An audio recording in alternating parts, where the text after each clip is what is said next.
presentation of Fox Sports. We are Baltimore. We are Detroit. Tigers baseball on Fox Sports Detroit is presented by Bell Tire.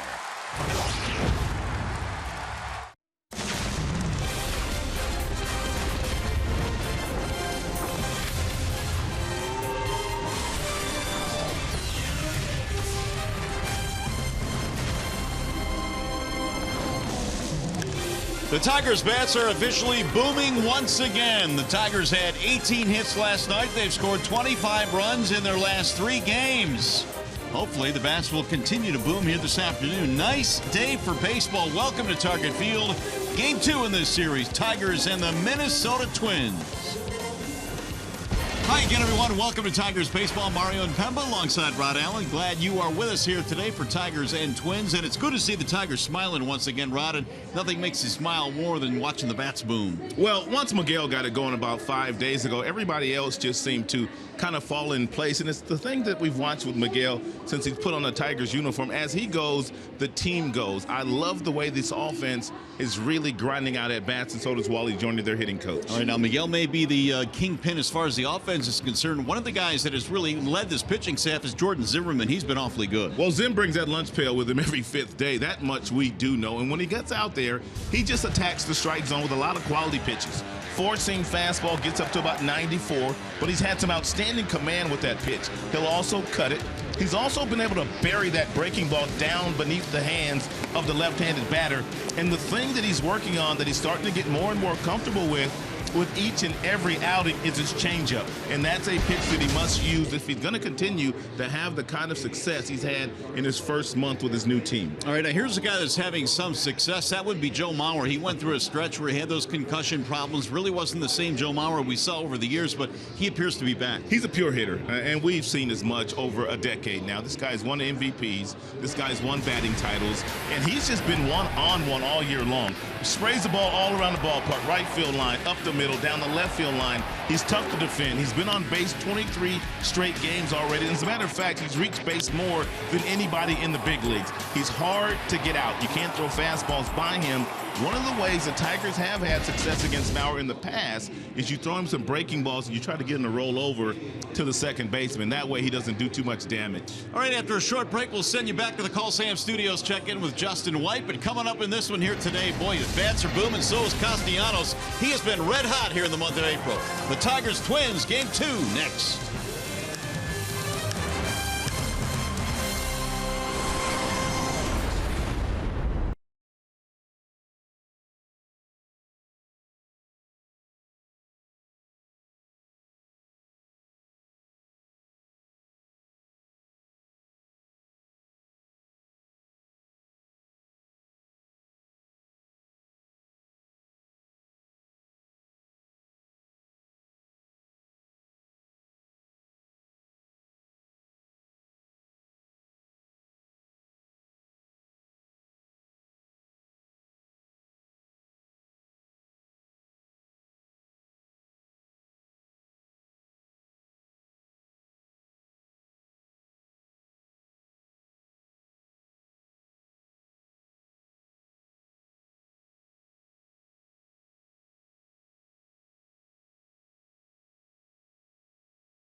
Tigers baseball on Fox Sports Detroit is brought to you by Comerica Bank. Raise your expectations of what a bank can be. When it's time, come to Comerica.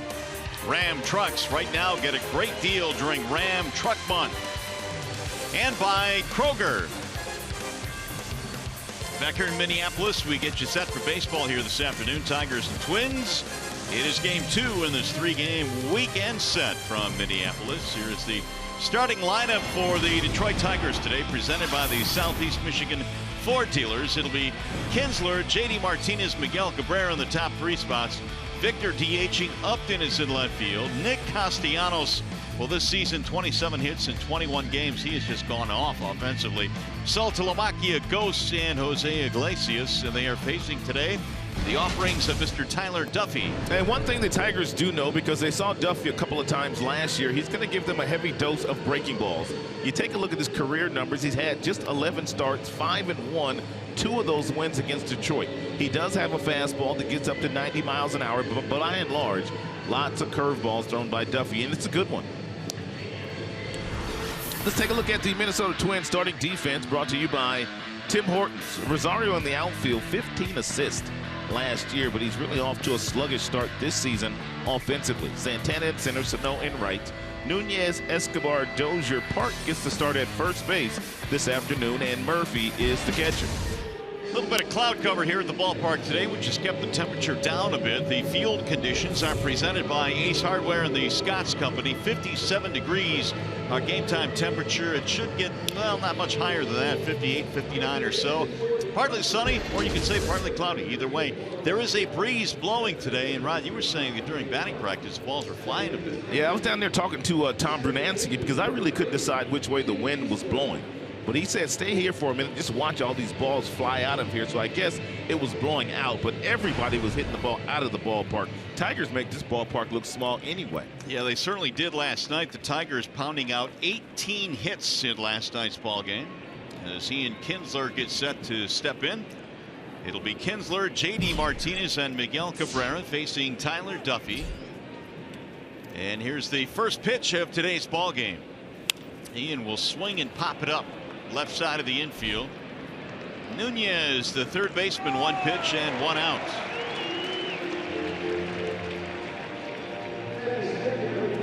That'll bring up JD Martinez. JD was 1 for 5 with a double and an RBI in the opener last night, batting a solid .289. And Duffy, we told you his fastball average velocity about 90 miles an hour. He'll get up to 93 on occasion.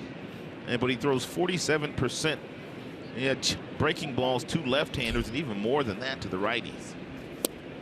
First one is in for a strike on JD. Duffy hails from Houston, Texas. He was born there. He still lives there. And JD bends away from a breaking ball inside. 1 ball and 1 strike. Yeah, shift on JD Martinez. Lots of hole.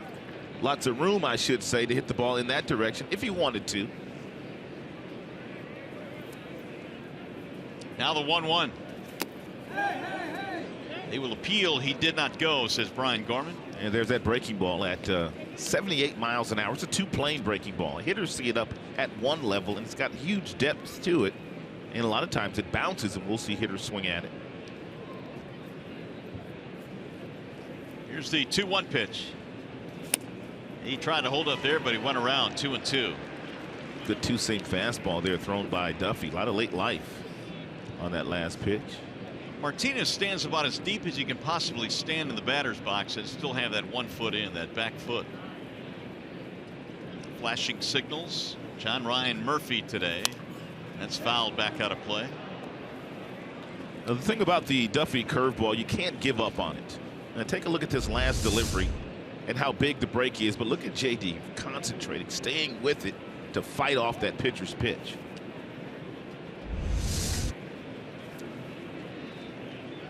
Ooh, that's a good one to hit right there. Yeah, and he bounded it foul right to the third base coach, Dave Clark. When they hang him in that area, you want to make them pay. And when you throw as many breaking balls as Duffy throws, you're going to hang a few of them. 2-2 on JD Martinez.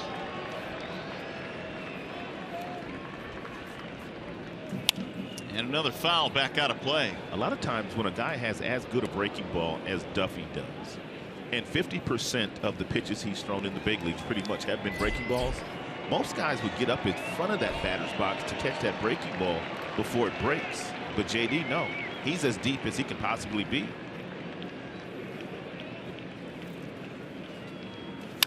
Ground ball toward third off the glove of the third baseman Nunez. They will have no play.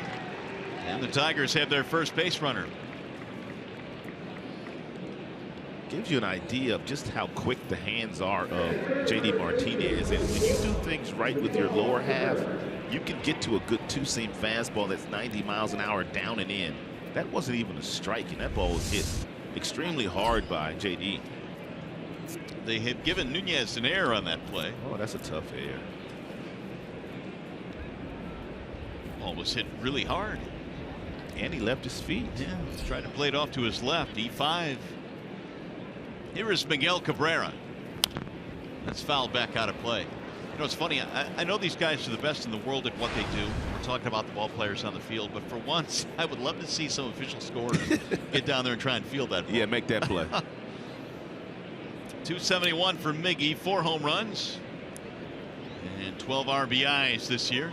Miggy has done major damage in this particular ballpark since it's been built. It's 1-1. Cabrera pretty much has tortured Minnesota pitching wherever it has been, but here at Target Field, he has kind of made it his own playground. Cabrera hit a ball over the wall in right field last night, his 4th home run of the season. About as hard a hit ball that we've seen this year. And he shoots it that way again. And it's going to hang up there for Sano, the right fielder, 2 gone.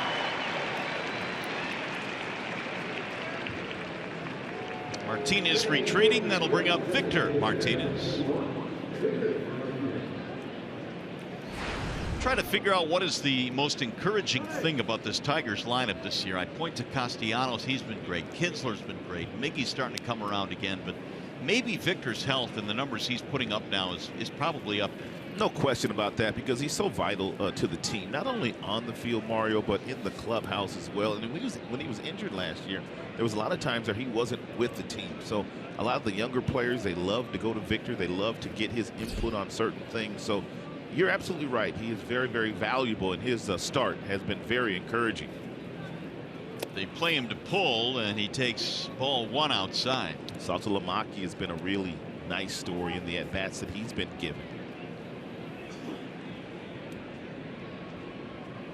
One of the most impressive at-bats Victor had last night was in the 9th inning. They were playing this exact same shift, and he simply took a pitch on the outside part of the plate and lined it to left for a double. Victor had 4 at-bats in last night's game. He got 4 hits, and he beat the shift in all 4 of his at-bats. And, of course, the one, you cannot put a defender in those right field seats. 1 ball, 1 strike.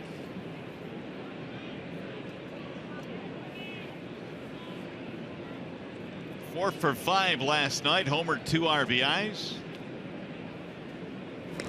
JD draws the throw. Tigers back up to 2 over 500, 12-10. The Twins are 7-16 now. And I'm sure they will be glad to see the month of April go.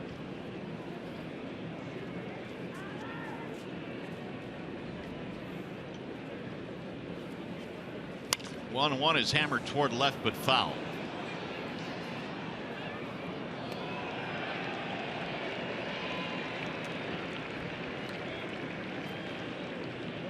Here's some splits last season and this season for Martinez. Yeah, Victor had no problem last year batting right-handed, but left-handed it was that back knee, which did not allow him to put any pressure on it. But this year up to 294 batting left-handed.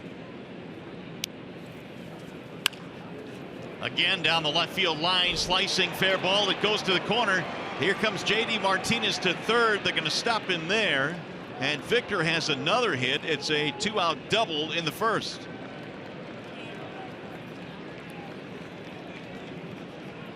Victor is a very dangerous low ball hitter, but this is a fastball at the top of the strike zone, and Victor ever so slightly pulls the hands to the top of the zone and gets on top of it and rifles a double down in the left field corner. His hand-eye coordination is just exceptional, whether he is batting right-handed or left-handed. He is 5 for 6 in the series. That's his 8th double of the year. And now here's a guy that's starting to heat up as well. That's Justin Upton.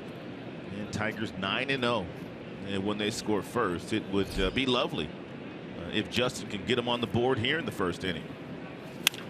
Driven deep to left field. That ball is way back. They're going to get on the board in the first. It is gone. A home run. I see you, Justin. Upton on the first pitch hits his 2nd homer of the year, and it's 3-0 Tigers. He had 3 knocks in last night's game, Mario, and you can see that he was starting to bust out of it, and he took that first pitch and he hit it a long, long way. The only thing that stopped that thing from getting in the upper deck is it hit that little facing out there. Justin Upton is back. Tigers scored 3 runs in the first inning last night, 3 more here today. That's just a little two-seamer, boy, that kind of crept right into the nitro zone of Jay Up, and he just absolutely killed it.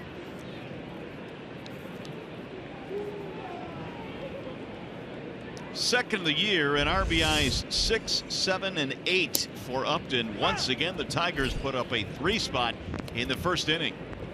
Told you that the Tigers, when they come here, they make this ballpark look awfully small. And how about the hit speed on that 3-run home run delivered by Upton? 110 miles per hour.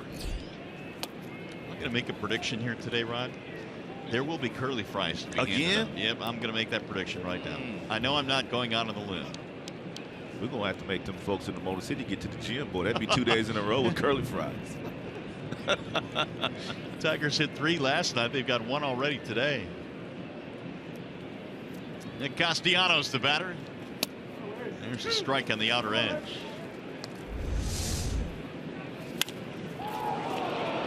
He has got some really strong hands. He's got a strong wrist, and his forearms are huge. I'm talking about Jay Up.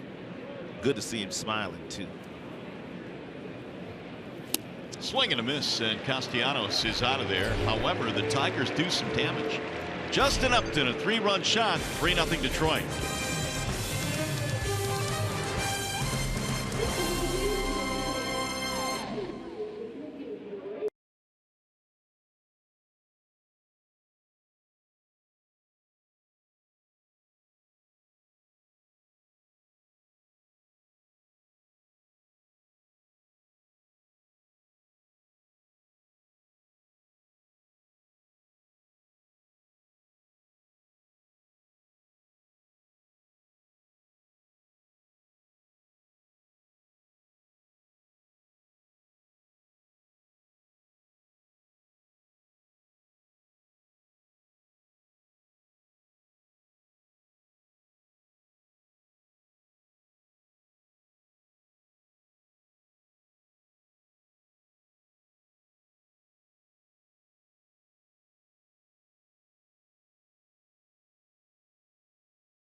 A home run to do the job, and today's Tiger starter is Jordan Zimmerman, presented by Family Heating, Cooling, and Electrical. And Zimmerman has all 4 pitches. Fastball gets up to 94 miles an hour. He's got a nice tight slider. He's got a curveball. That's a good pitch for him as well, and a developing changeup that he's getting more confidence in with each and every start. As you can see, there are no blemishes on his record. He's 4-0 with a outstanding earned run average. And he has been staked to an early lead as Danny Santana settles in for the Twins. And he'll look at a strike 0-1. Santana 345 off to a nice start. He has hit safely in his last 4. Zimmerman not fooling around, comes right back home and misses. 1 ball, 1 strike. Santana had spent some time on the disabled list with a tender hamstring, but since coming back, he's been one of their most consistent performers, along with Joe Mauer. Drag bunt, first base side. Miggy can. Oh, he missed the bag, and they'll tag him out. Way to stay with him, Miggy.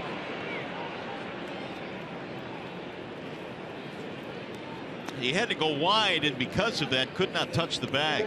This is why you want to get that bunt off the line just a few more feet. If you get it off the line away from Miguel Cabrera, it's a base hit for Santana. It's a perfect bunt, but when he slid, he tried to slide around the tag of Miguel. Therefore, he never touched the base with that left hand, and Miggy alertly got back to Santana to apply the tag.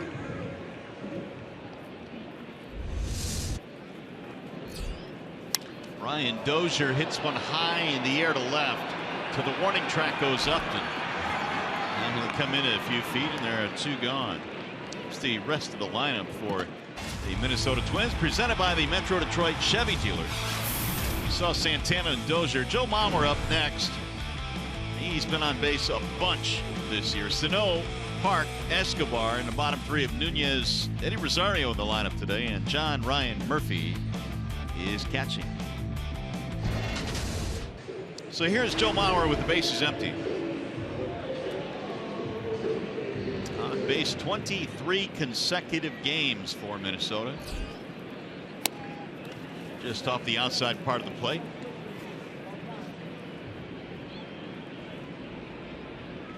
Mauer at 313 with 7 runs driven in.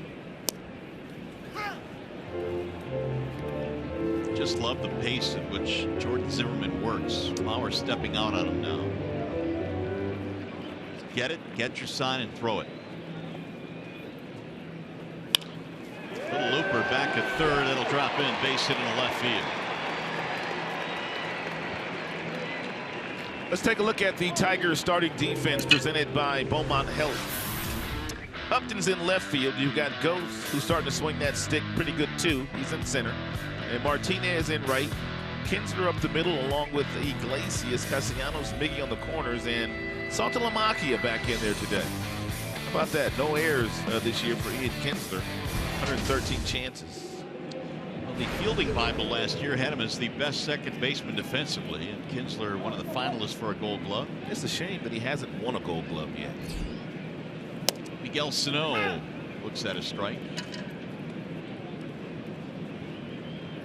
Sano again in right field today, batting cleanup. He was 1 for 4 with a double. Made a great play in last night's game defensively. He really hadn't been that good on the defensive end, but last night stretched out and took a double away from Miguel Cabrera.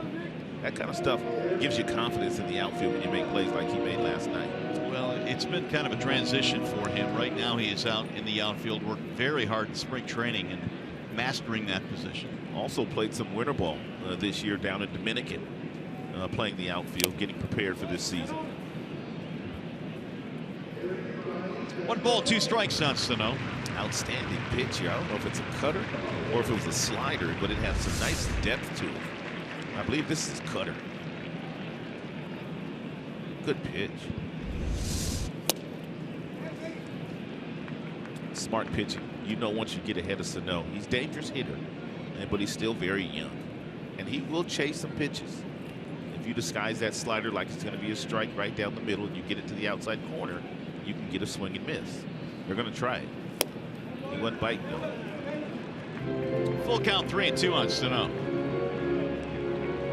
3rd in the voting last year for Rookie of the Year in the American League.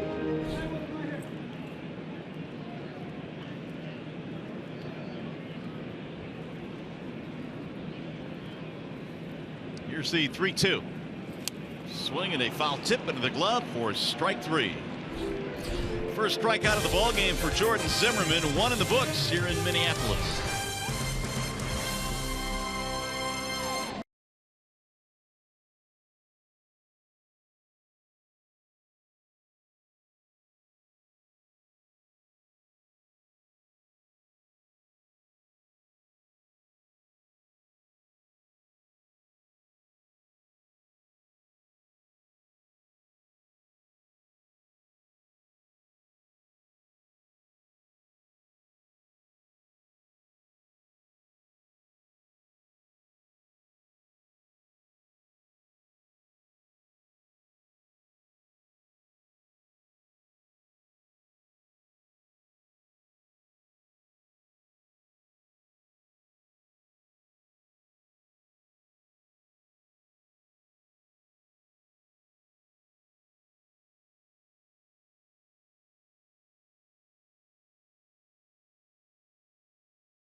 Funny encounter, and it's been a bad encounter for visiting pitching or opposing pitching the last 3 games. These are the numbers coming into today. Many people thought that the Tigers had one of the most potent offenses when they assembled down in Lakeland in mid-February, and it's turned out to be that way in the last 3 games. There's really no reason why they can't continue to be as productive. Well, they've done it again today. A double and a 3-run homer in that first inning for the Tigers. When you have as many guys that have the positive numbers on the backs of their baseball cards as the Tigers do, starts with Kinsler, and then you now have J.D. Martinez and Miggy and Victor and Justin Upton as well. You're bound to do a lot of damage against some mediocre pitching in the big leagues. So Tlamakia pops that one up, and Nunez runs it down, 1 gone. And it's not even the mediocre pitching, Mario, but we've talked about the fact that they've beaten Fernandez in Miami and Severino and Garrett Cole and also Sonny Gray. Sonny Gray. It's an all-star team right there. They're beating up on some of the best. Here's Anthony Gose. Anthony now showing some signs of life offensively. 2 out of 4 last night with an RBI.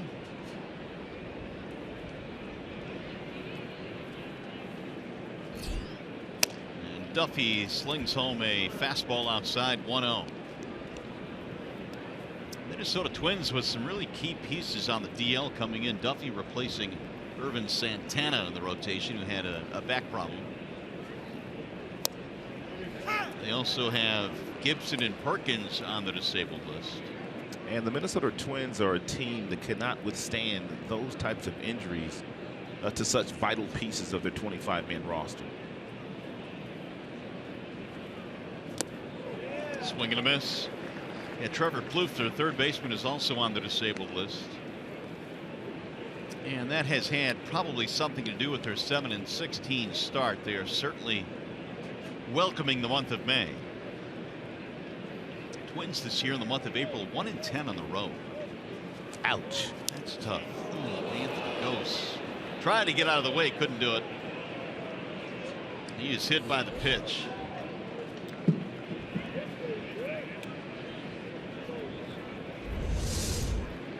Left knee. That breaking ball just chased him. Yep, right off the inside of the left knee. So I assume that'll be throbbing for most of the rest of this afternoon. No protection there in that back knee. Here is Iglesias back in the lineup today for the Tigers, playing short, batting 9th.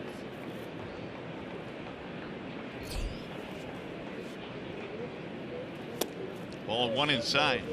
The Minnesota Twins have thrown 16 wild pitches this year, which paces the majors along with the Atlanta Braves in the National League. So if you're Anthony Gose, you have to be aware of the fact that he might just bounce one of those breaking balls that Murphy, the catcher, cannot get to, and then you can get yourself down into scoring position. Runner goes, and it's fouled off. Brad decided to put the hit and run on instead. We have seen recently some signs that Brad is becoming a little bit more aggressive offensively. I think it started with that little bit of a tailspin that they had through Houston and Kansas City, where the offense wasn't doing a whole lot. Then they came back against the Tribe and got swept. So Brad, I think in that Oakland series, started moving some guys around a little bit, and the batting order, and it's kind of worked. Trying to create a little bit. When you have a team as talented as the Tigers, a lot of times as a manager from an offensive standpoint, you just want to stay out of the way and let these guys do what they do best. But when you do have a team that's struggling, you as a manager have to somehow get the defense moving and get guys in hit and run situations and bunt to help the offense out. You got to become involved, don't you? As you do. Manager? Yeah. And you know, there's always that double-edged sword for the Tigers because of all the potent offensive pieces they have had in their lineup. There's been a reluctancy to run. And by run, I mean stealing bases. It's never really been over the last decade a team that will steal a lot of bags. No.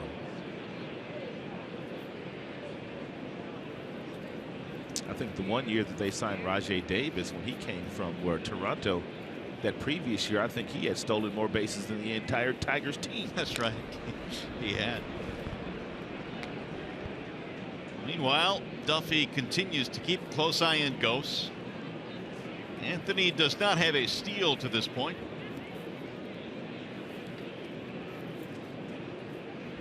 Got a nice lead. Missed it inside. 2 balls, 1 strike on Iglesias. .284 batting average. Iglesias started red hot this year, but then tailed a little bit the last 2 weeks. Duffy throwing strikes. 22 of 30 have hit the strike zone. Chopped foul. 2 balls and 2 strikes on Iglesias. I thought Mike Aviles did a nice job in filling in his short last night for Iglesias, who got the night off. Mike's a pro. He's always ready to play. He's got several different gloves: outfield glove, third base, shortstop, second base, first baseman's glove as well. And he's always ready. Knows his role. Was on base a couple of times, made a nice defensive play. And there's a bouncer back off the glove of Duffy, but right to the shortstop. Escobar tags the bag and relays for a double play. Inning over, no runs, a hit batter, and nobody left.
Nothing lead here this afternoon, and here is the Chevy Silverado most dependable players. George Zimmerman on this list. Here are some candidates, Ron, for pitcher of the month in the AL. You know, I did not realize that Chris Sale was doing what he has done in the month of April, along with his teammate Matt Lato. So Jordan Zimmerman, even if he does win here today, he's going to have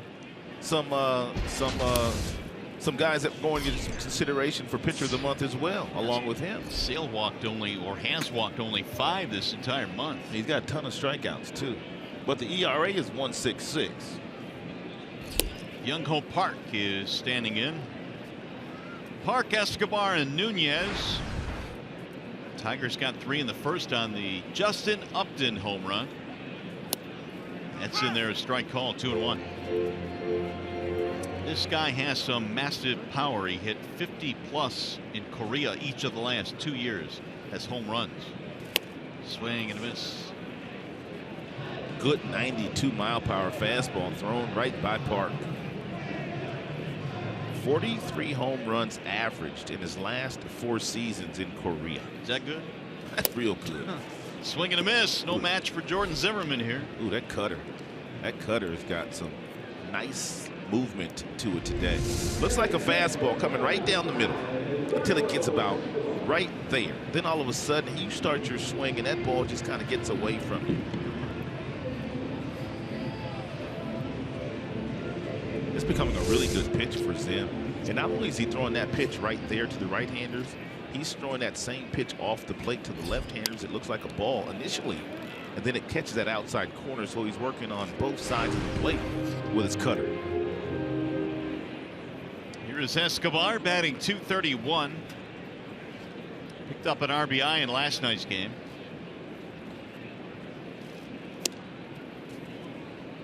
One ball, one strike on the Twins shortstop.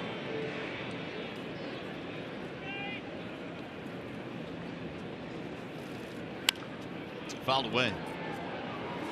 1-2 on Escobar. Zimmerman has made just one start in his career against the Twins, and that was while he was a member of the Nationals, and that was back in 2013, and things went really well that day. 7 shutout innings with 8 strikeouts. Pulled and just out of the reach of Miguel Cabrera.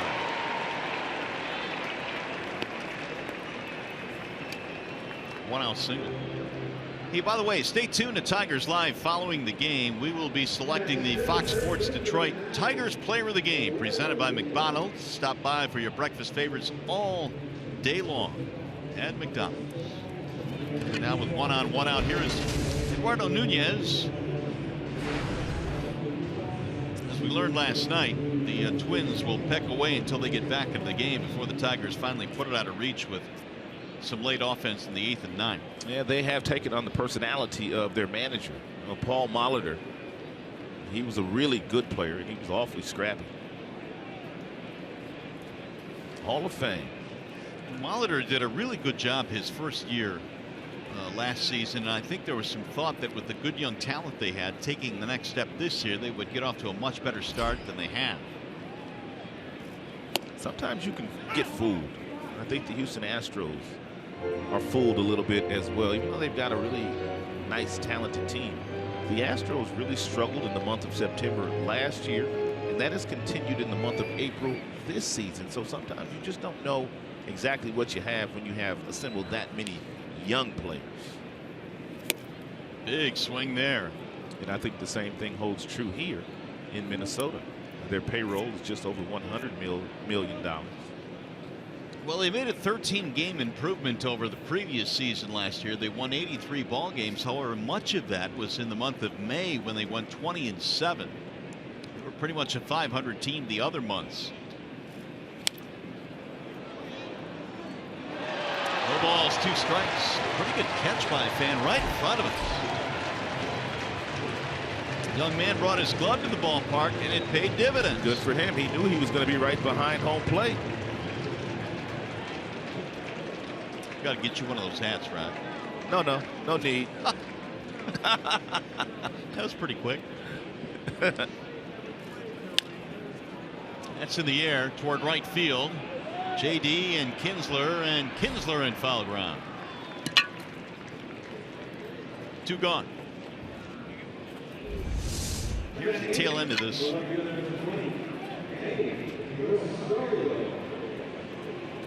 Nice job. Look at me. Look at me.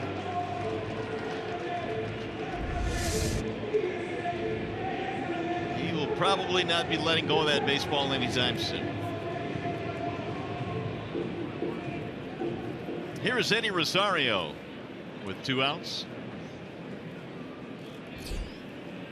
Ball 1. Rosario had a really good season last year for the Twins. In fact, he had a lot of extra base hits, 15 triples last year. He also had 13 homers, and he drove in 50 as a rookie. And he was outstanding defensively. He had 15 assists from right field. He's one of the main reasons as well as we take a look at these numbers right here. First rookie with 10+ doubles, 10+ triples, 10 homers, 10 steals since Hanley did it in 2006. He's one of the main reasons I was getting ready to say they decided to trade that kid Aaron Hicks away. They felt like he was going to be a really good player, could continue the numbers that he had last year. Get back into the seats down the left field line. 1 ball, 2 strikes on Eddie Rosario.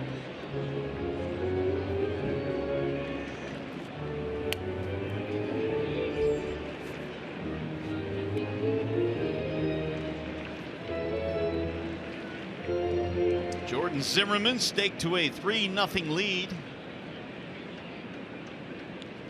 on the bat of Justin Upton.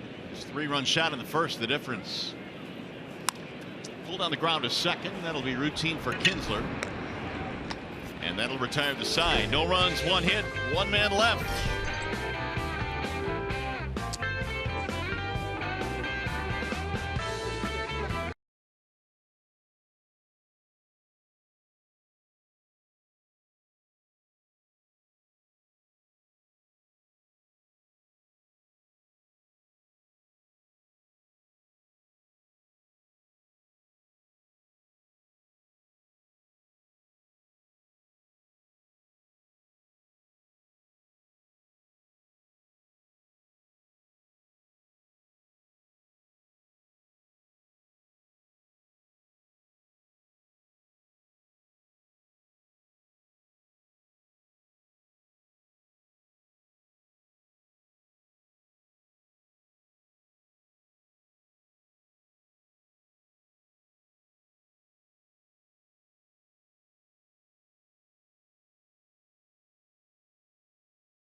Field, it is 3-0 in favor of the Tigers. 3 runs on 3 Tigers hits, no runs on 2 hits, and 1 error for Minnesota. Ian Kinsler, the top of the Tigers lineup, leads it off. He'll be followed by J.D. Martinez and Miguel Cabrera.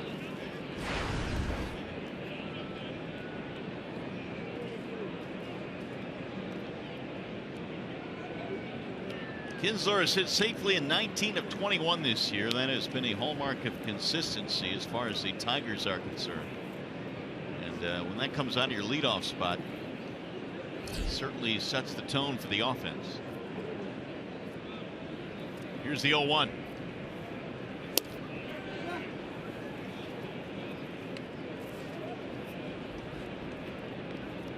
Pretty good among all leadoff hitters in the American League. 31 hits, that's tops. He's been one of the best in our sport. That's in there a strike. And really, you can take it back all the way to last July.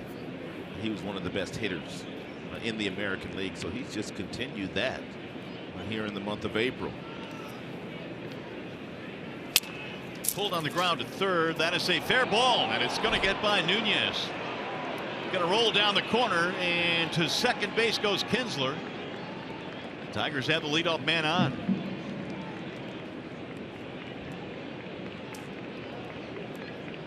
It's been a rough couple of innings for Nunez at third. Yeah, Nunez just doesn't make this play. I think he thought this ball was foul, so he nonchalantly went at it right off the tip of his glove. But Ryan Blackney, who's down at third base, signaled that it was fair. And Ian Kinsler able to get to second base. Thought for a moment there Kinsler missed first base, but he got it. What's that new thing they're doing with Kinsler and the eyes or whatever? You know what they're doing? No, I don't know. I got to ask him. Yeah, we got to figure that out. Somebody been asking me about that. They've been doing that since spring training, I believe. Have they? Leadoff man on. Shows how much I pay attention. It's J.D. Martinez. Fouled back out of play. Well, it's hard to keep up with a lot of the dances, a lot of the handshakes, a lot of the gestures on the field. I remember Jim Leadham was talking about that when he was managing the Tigers. He says it's amazing to him that they can have all these different dances, and one guy can know each and every dance move of all the other guys in their handshakes, but can't remember signs. Yeah, which is probably in most cases much more intricate than the signs. 0-2 on JD. Martinez reaching on the other error by Nunez back in the first inning, which probably could have been a hit. It was hit hard enough. And going inside, I think they don't want JD to move Ian Kinsler over to second base. Over to third base, excuse me, nobody out. That's exactly what Martinez is trying to do. He's trying to hit something through the right side of the infield. He's got a lot of room to do so. Why not go for it? You can get yourself a base hit and you can drive in a run.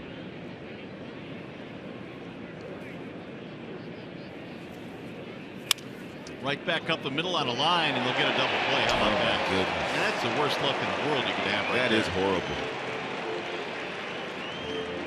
Dozier steps on the bag for the out. Right at him. Nothing Ian can do. So just like that, the bases are empty.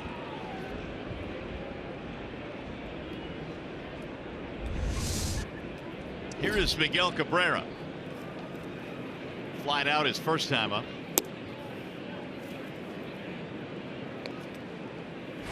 Miguel now 10 for his last 23 at bats.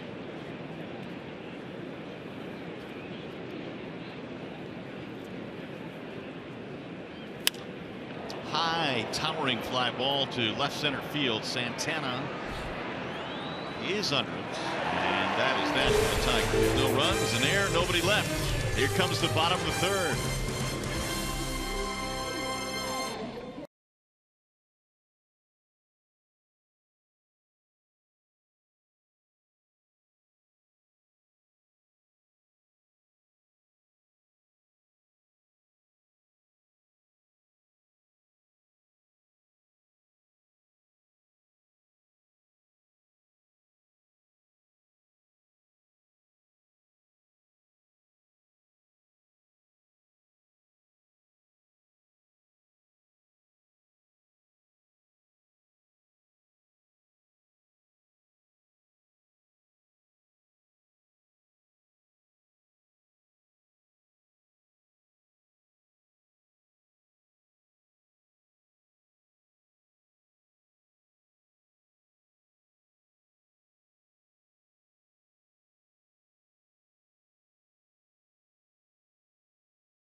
Tigers 3, Twins nothing as we go to the bottom of the third. Let's take a look at cricket. Something to smile about last night. There was plenty to smile about. It really was. And Michael Fulmer making his major league debut. His wife Kelsey there in the Tigers shirt and cheering her husband on.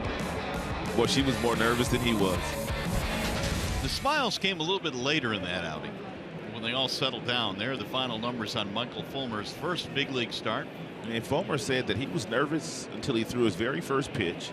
And after he threw that pitch, he said it was just like, you know, playing baseball and doing what I've always done my entire life. I think that first pitch was, what, 97 miles an hour.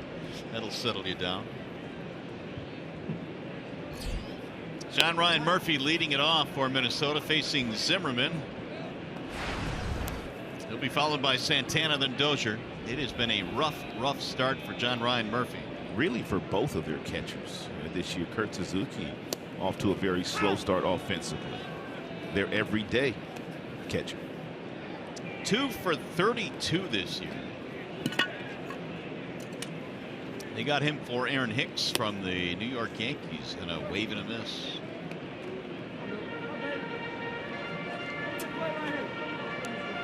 So Murphy gets the call today behind the plate. He probably shows up thinking, I got to improve on my 2 for 32, and then he sees he's facing Zimmerman. Here's the 2-2 pitch, and a soft liner caught there by Kinsler. They ruled it out on the line. one gone. Time for a game break now. Here's Matt Shepard.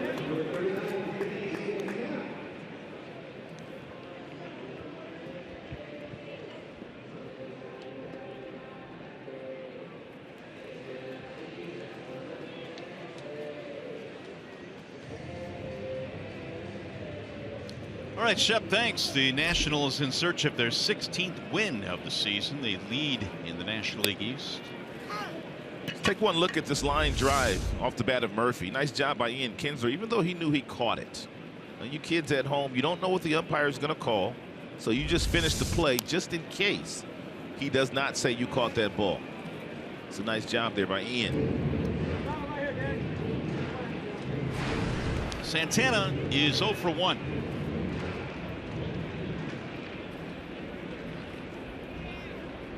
Here's the 0-2. Did he go? Negative. 1-2 on Danny Santana. Santana has made himself valuable because he can play so many different positions, all 3 outfield positions. Second, third, short on the infield.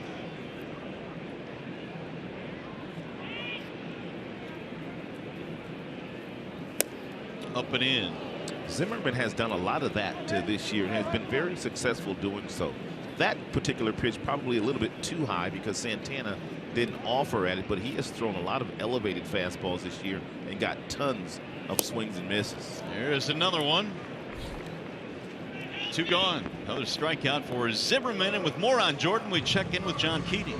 Well, Mario, a pitcher never wants to give up a run, but Jordan Zimmerman knew that at some point this season it was going to happen. After 24 1/3 scoreless innings to start his Tiger existence, the A's got to him for 1 earned run, and he said he could breathe a little bit once the streak was behind him. He doesn't have to wear that anymore, but now he looks at it as building another streak. Now 4 1/3 innings into his next one. Of course, he's facing hitters that don't know him, and he doesn't know them, and there's a learning curve there as well for each. Guys? Thanks, John. Here's a bouncer to third. Castellanos will make the play, and well, that streak continues now. The new one for Jordan Zimmerman, a 1-2-3 third.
Tigers on top 3-0 as we go to the top of the 4th here at Target Field. And the Tigers host the Rangers May 7th at 1:10 p.m. Ivan Pudge Rodriguez will participate in a pregame Q&A session as part of the season-long celebration of the 10th anniversary of the 06 AL champs. Visit Tigers.com or call 866-66-TIGER for more ticket information. Pudge will be back in town. Celebrating that 06 team, which got to the World Series that year against the Cardinals. When Pudge Rodriguez signed the free agent contract to come and play for the Tigers in 2004, they became a legitimate organization again. And 2 years later, the team was in the World Series. Victor Martinez leading it off. He'll take low. Well, the Tigers, of course, added a lot of pieces. I mean, Carlos Guillen, Maglio, Kenny Rogers, but Polanco. Right. Yeah, but you're right. I think that Pudge signing was a little bit above. It all started with Pudge. Duffy's 1-1.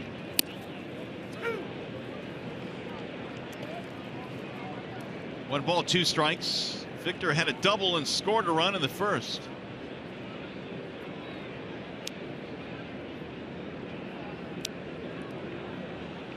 Defense straightening up as the third baseman Nunez heads back more toward the line. Here's the 1-2. Swing and a miss. And down goes Victor.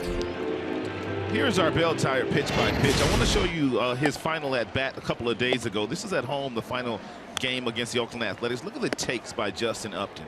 Very good takes. He eventually flew out to right field, and I noticed at that particular time that I felt like he was getting close to starting to drive the ball, and he's gotten 4 hits in this particular series. Home run his last time up, but everything for the most part has been up the middle, Mario. And as I watched that last plate appearance on Thursday against the Oakland Athletics, I didn't say it at the time, but I just noticed that his takes were much, much better. He was seeing the ball much, much better.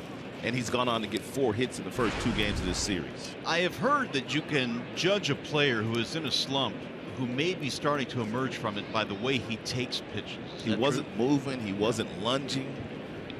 He was seeing the ball. A lot can be gleaned by the way a batter looks on pitches that miss the strike zone and how he takes them. And Upton now seemingly has gotten back into the groove. A 3-run shot that went a long way in the first inning. Yeah, very important for him just to continue to work at what he's been working at. It's a good 2-seam fastball there thrown by Duffy. Taylor, he's got a nice life on that fastball today. Hitters have been able to lay off of it for the most part, though. J-Up's got himself in a really nice count here.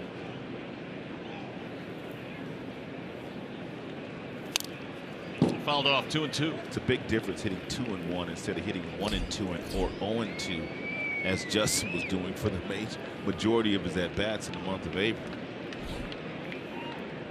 Pretty good ratio by Duffy, who continues to throw strikes.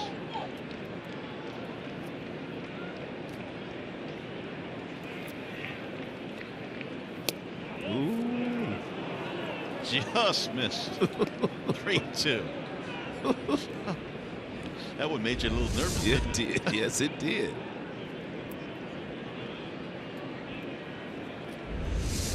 Duffy easily could have gotten that call, but did not. And there's a roller toward third. Backhanded play by Nunez. 2 gone here in the fourth. The Bernstein advantage brings you the pitcher-batter matchup. And well, Nick Castellanos against Tyler Duffy is now 3 for 7 career, but really over his last 15 games, Castellanos has been on fire. 7 extra base hits, 11 stakes. Those would be RBIs for you new listeners out there, and he's hitting over 400 this season against right-handed pitching. Duffy was able to get him in the first inning. He struck him out swinging, and now Nick will take his second at bat against the right-hander. And Duffy's starting to throw some breaking balls now in this particular count when he's falling behind. But if he continues that same pattern, Tigers hitters, they're very knowledgeable. They'll pick it up, and one guy will sit on one of these curveballs.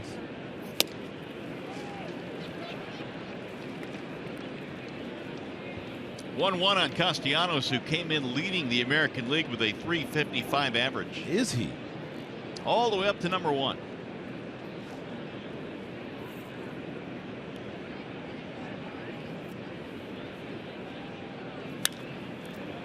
He'll get back out of play. The one thing that he is doing is he is showing some surprising power, as he did in last night's game. Straightaway center field. Over the 403 sign. That ball bounced off of the batter's eye, well beyond the fence and center. Here are some of the guys that are ahead of him, all in the National League. That is rolled foul. Well, it's I guess these are the telling numbers, Rod. When you look at how Castellanos has emerged and grown as a hitter, look at the numbers at this point last season. Yeah. 2 homers and 8 ribbies. Yeah, the average is over 100 points higher.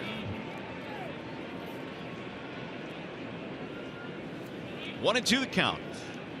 Swing and a miss. He got him again. And a 1-2-3 inning for Tyler Duffy. We'll go to the bottom of the 4th.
It was another big April in the D, coming to a close. May right around the corner. Congratulations again to the Wings. 25 consecutive seasons into the postseason.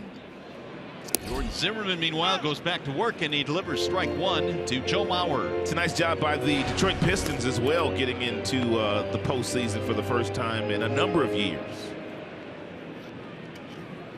Pistons, Wings, and the Tigers, I'm sure, will be right in the thick of it as well. Mauer hits one right to Miguel Cabrera. One gone. That's what you want to do to Joe Mauer. His first time up, he got a fastball, hit that ball into the outfield for a base hit. That time, what we talked about earlier at the top of our show, you throw in breaking balls, you speed him up, you get him to roll over to the right side of the infield. Here's Miguel Sano. Sano struck out, ending the first inning.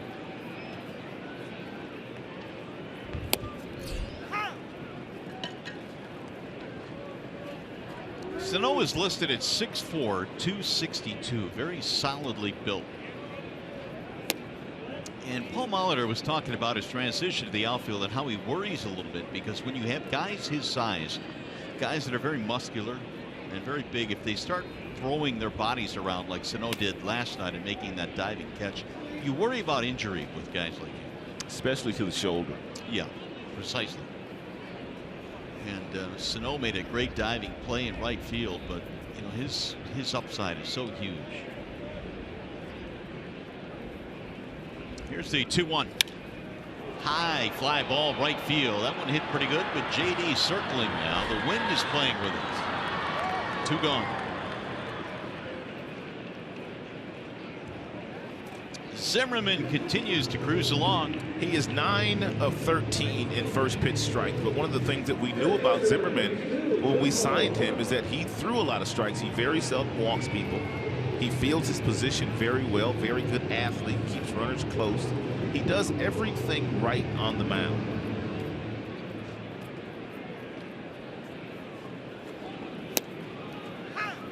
make that 10 of 14 in first pitch strikes.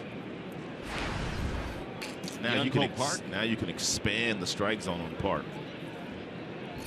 Struck him out in his first at bat.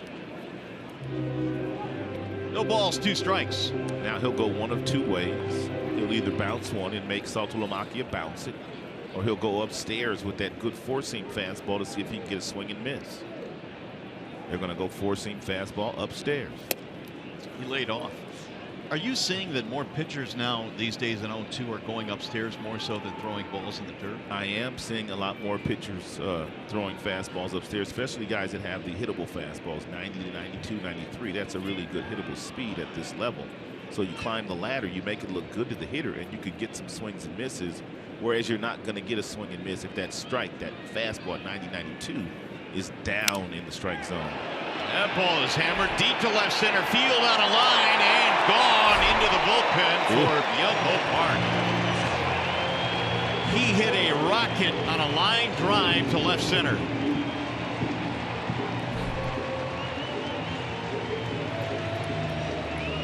He will hit them some homers this year. That is his 6th. He got ahead of him 0-2, and then he threw a fastball upstairs. He laid off of it, and he came back with a slider that didn't do a whole lot, and Park hit an absolute missile into the bullpens out there in left center field. That ball was absolutely scorched. Twins are on the board now, 3-1 ball game. And before that pitch, that slider that he hung, Zimmerman shook off Saltalamacchia several times to get to that pitch, and he just didn't execute it. First home run that Zimmerman has given up this year. He's only given up 4 extra base hits. You know, we know that Park has power because he had a massive power in Korea, but that last swing right there, I mean, that was impressive.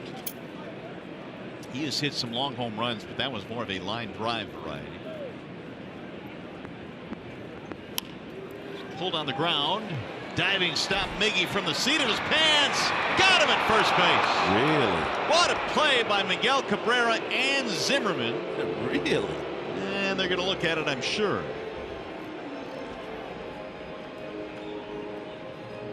Paul Molitor is waiting for the thumbs up sign to take a look at this.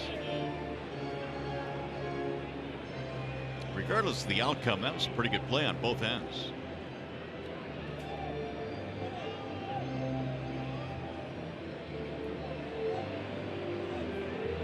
Naked eye thought he might have beat the throw, but we'll see.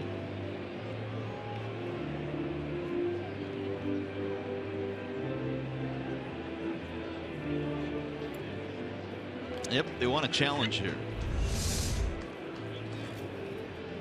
And this is why they're challenging, because Zimmerman never got to the bag, never touched the bag. Yeah, there's a bunch of daylight between his foot and the bag. Yeah, and that shouldn't take them very long to overturn this one. So it looks like Escobar will get his 2nd hit.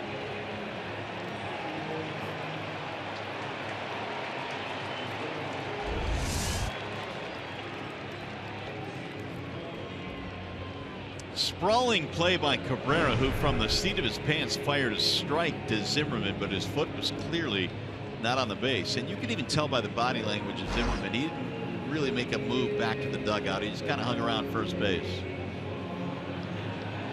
knowing that they probably would look at this. Quick decision. Yep. So it'll go as a hit for Escobar, his 2nd of the game.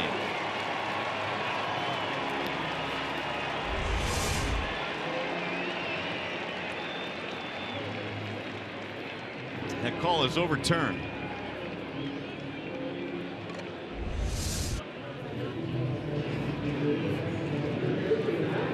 Here is Eduardo Nunez. Twins now have their 4th hit.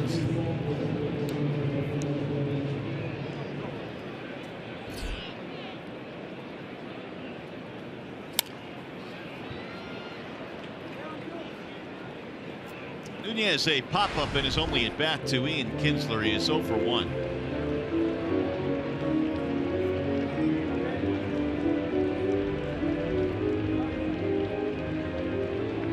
He came been one of their hotter hitters. 17 hits in his last 12 games.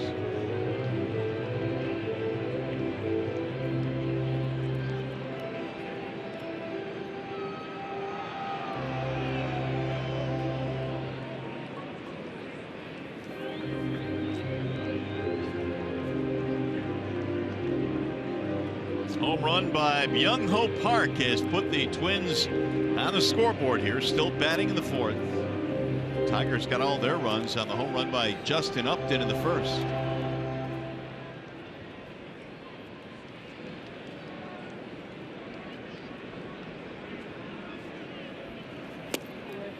Ball low. 1-1 on Nunez.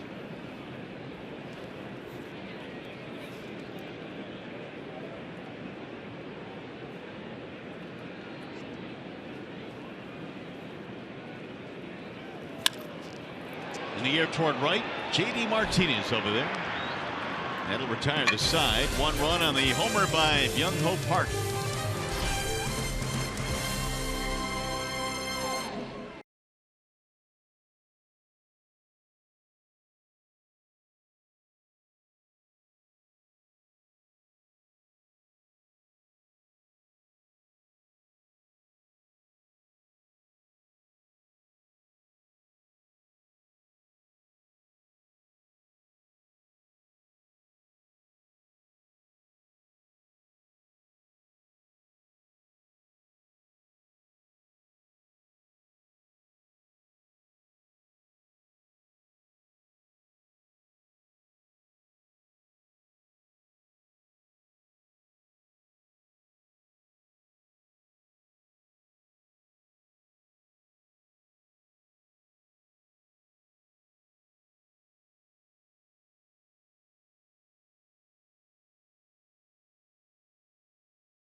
Top 5 with the Tigers on top by a score of 3-1.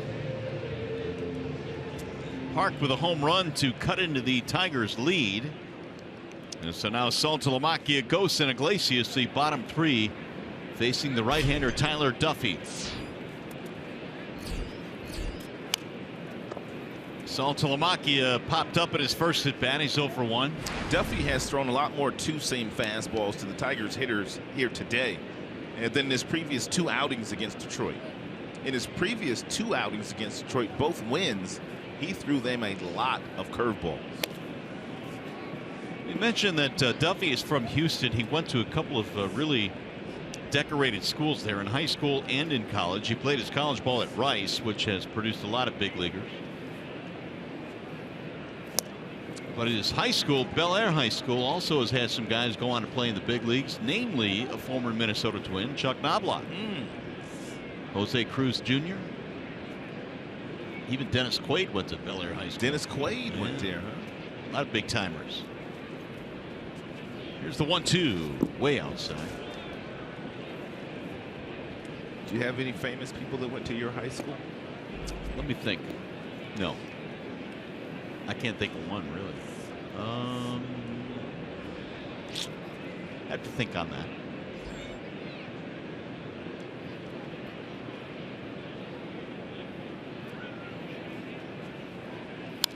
Here's a foul back at the screen. Might be a football player or two that got to the NFL. How about your school? A lot of ton of them. Ton of Well, them. it starts with Rod Allen. No, well, I mean, you said it. I wasn't gonna say it, but since you brought it up, well, who else? Well, we had Holly Robinson went to Santa Monica High School. Sean Penn went to Santa Monica High School. Heather Thomas was an actress. She went to Samo High as well. Nice. Lenny Kravitz. Lenny Kravitz Went to Santa Monica High School. 2-2. Some NFL guys: Dennis Smith, Dennis Thurman. That list is getting longer and longer. Well, the school was right there. I mean, you had Malibu, you had Beverly Hills, you had Hollywood. I mean, you had a lot of the moms and dads that were stars in the movies and different things like that, and all their kids went to Samo High.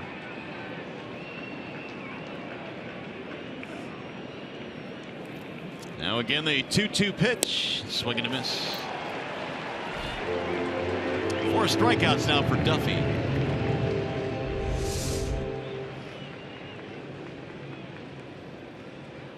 There's that breaking ball. It's a knuckle curveball. When you see it in his glove, you can see that index finger with a little spike in it, and he gets a nice break there. And it looked like Saltalamacchia gave up on that pitch initially and then realized it was going to be a strike, so he had to swing at it. Here's Anthony Gose, who was hit on the knee by Duffy his last time up. Bender breaks in for a strike. 0-1. Gose 2 out of 4 in the ball game last night.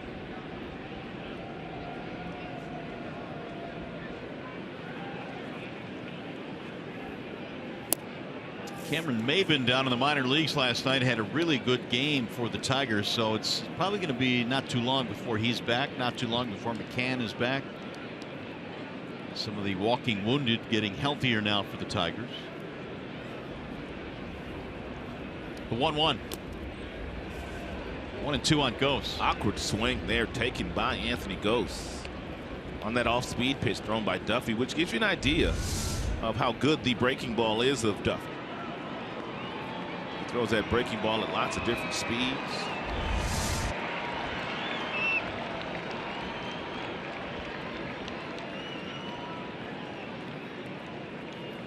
Now the 1-2. There's that fastball up that he would not offer.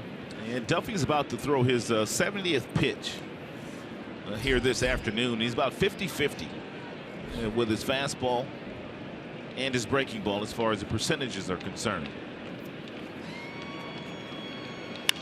Bouncing ball to short. Straight at Escobar.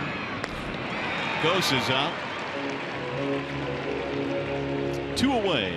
They support breast health awareness and Pink Out the Park on Mother's Day, May 8th. Tigers hosting the Rangers at 1:10 p.m. Get a ticket plus a special Pink Out the Park t-shirt by purchasing at Tigers.com/pinkout. That's coming up on Mother's Day. 2 up, 2 down. Here is Jose Iglesias. All the players will have pink bats that day, pink shoes, pink everything. Wristbands. Yeah. Even if you don't like pink, you can wear it on May 8th. You're going to have to. You saying you don't like it? No. Just saying it's not up there for me. I mean, I'm not that flashy, but I'll wear it. Put words in my mouth. You're going to get me killed with the women folk out there. No. Half the time they don't know who says what. That's true. Iglesias hit into a double play in his first time up, and he'll look at a ball high. 2-1 now on Jose.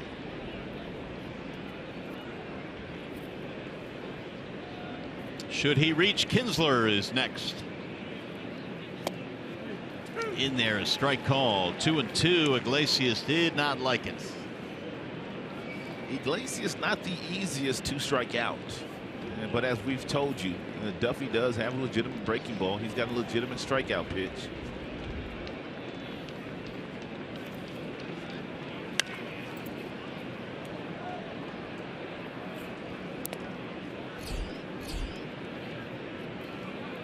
Here's the breakdown by inning. And the most stressful inning was the 21st.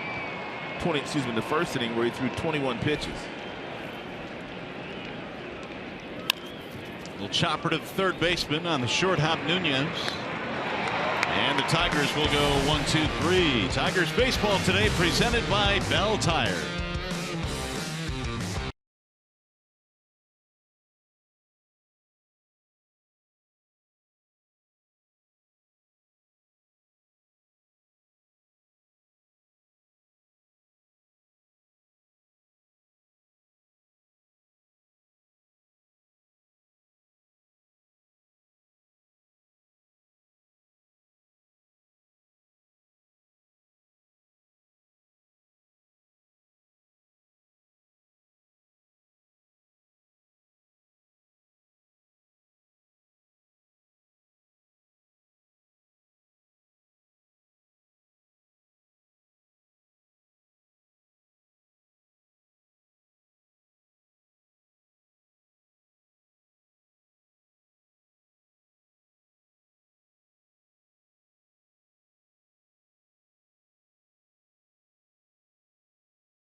Tigers baseball on Fox Sports Detroit is brought to you by Bell Tire. Get the lowest tire price, period. Bell Tire.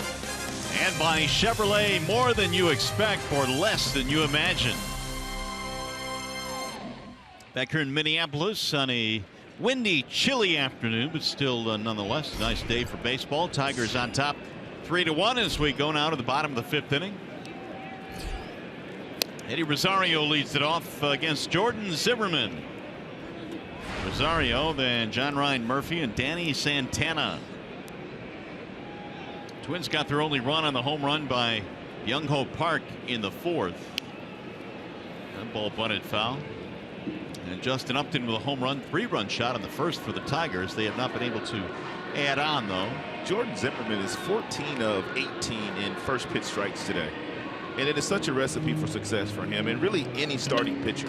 If you can throw that first pitch over the plate, now you can expand the strike zone and see if you can get guys to chase your pitches. High fly ball into shallow left field. Upton calling for it. And here's an example of what I'm talking about. Rosario's down in the count now, no balls and 2 strikes. And one of the things that we pointed out regarding Zimmerman is he's going to hit that glove of Saltalamacchia up in the strike zone. You can't hit that pitch. All you could do is either swing through it or pop up harmlessly in the infield as Rosario does there. But you have to get ahead of the hitters to be able to throw that pitch. Now John Ryan Murphy. I might take you up on that hat deal you was trying to get me to take up a little earlier. It's a little nippy up here. It is getting chilly. Now, if you put one of those hats on, we will have to take photos to have proof that you did it. I guess there will be no photos today. Here's the 1-0 pitch. Outside, 2-0 the count on John Ryan Murphy. What kind of hat is that, though? What do they call those? Do you know? I don't know. Bomber hat, I've been told. It looks like it'll keep you warm. Some look better than others. This is true. Deep right field. There goes JD to the wall. And he dropped it. Unable to hold on to it. And Murphy will go to second base. And he's in there standing up. JD will be the first one to tell you that that play should be made. He's a very good defender in right field. But there was a lot of wind up there today. And what he did is he just didn't get to the wall. He started coasting. And then he got backpedaling on his heels. And anytime you're on your heels, you're not getting a good look at the baseball, and that's why the baseball hit the heel of the glove. He didn't get back there in a timely manner.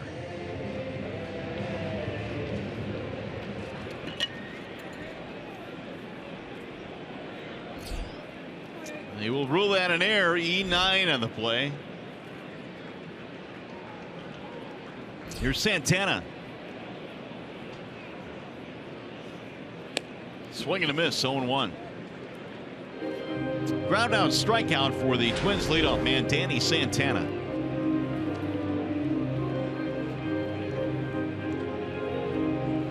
First error of the ball game for the Tigers. JD was a finalist for a Gold Glove last year, and playing right field for the first time on an everyday basis. So he is a good outfielder.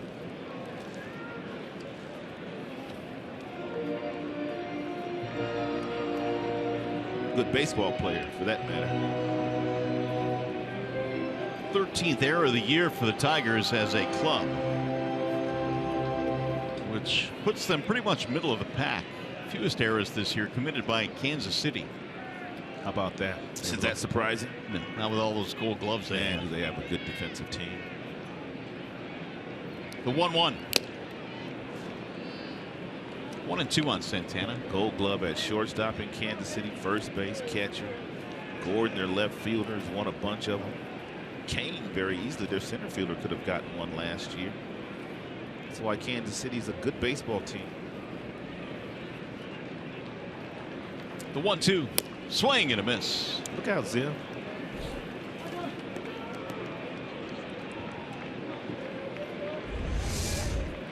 He doesn't strike out a lot. Yeah, but every now and then he'll throw that breaking ball up there to the left-handers that they'll swing right through.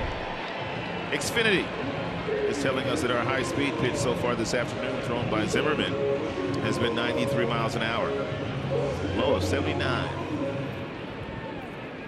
A lot of wind down there. Look at the jerseys of the players and how much the jerseys are blowing. It is starting to whip up on the field, no doubt. Ryan Dozier stands in, and he'll look at strike one. I was talking to Tom Brunansky, the hitting instructor of the Minnesota Twins, this afternoon while they were taking batting practice. He was talking about Dozier and his 196 batting average. He said once he starts to learn, and it's a process for a lot of young kids that have been dead pull hitters their entire life, but once he learns to start to hit the ball the opposite way a little bit more than he does right now, his batting average will go up, and he'll get more pitches on the inside part of the plate to hit as a result of that. So they'd like to see him use right field a little bit more. Yeah, because they've continued, and we're talking about opposing defense, to shift him to the left side of the infield, which has opened up that hole, but rarely has he taken advantage of that. And I guess it kind of shows you the difference between a guy like Victor Martinez, who is a veteran hitter, and Brian Dozier. Martinez shot a double down the left field line against the shift. Look at this swing. This is what Tom Brunansky also told me. He says when he does try to hit it that way, he just pushes the bat in that direction. He doesn't have any bat speed when he tries to hit the ball to right field. That last swing was a perfect example of that. Just off the plate. But if you make a mistake on the inside part of the plate to Brian Dozier, he can hit it a long, long way. Well, there's proof of what we've been telling you for the last couple minutes. He's a dead pull hitter.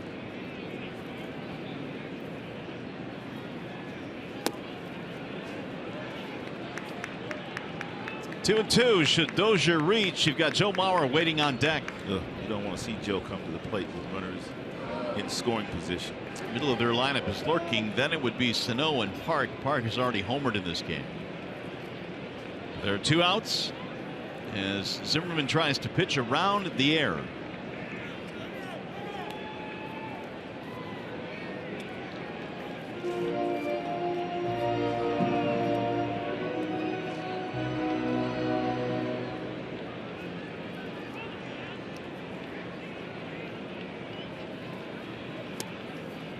Now he's gone full 3-2.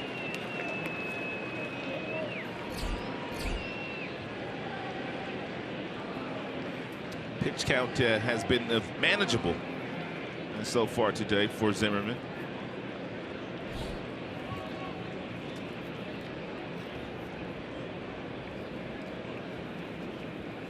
Swing and a miss. Dozier down on strikes.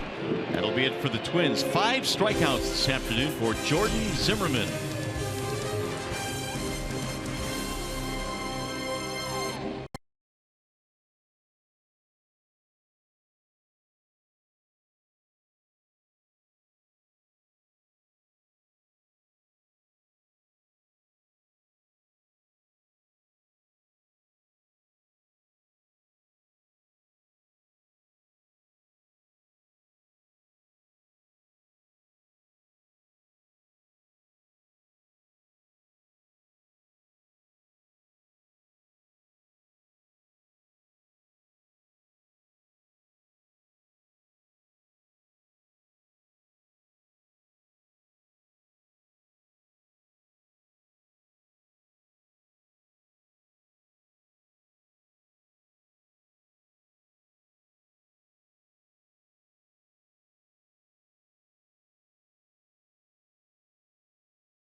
Hey, just as a reminder, as you enjoy a cold one, to look forward to Miller Time later in today's game, brought to you by Miller Lite.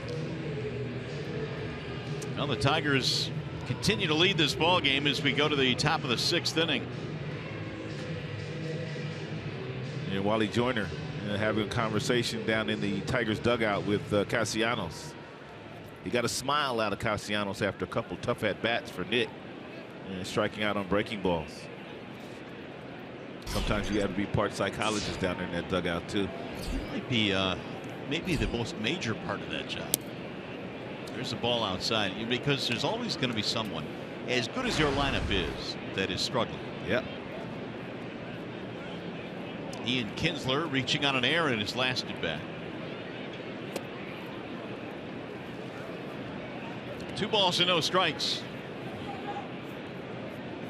Well, Duffy gave up the 3-run homer in the first, and nothing since. In fact, he's retired 8 straight. Now the 2-0. Popped up.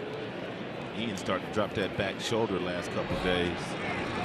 As a result, you pop up. 1 away. Tigers fans, if you can't watch the games on TV, you can now stream games live on your mobile device. Just go to the App Store, download the free Fox Sports Go app, log in, and stream Tigers baseball wherever you go. 9 straight set down by Duffy. Here is J.D. Martinez.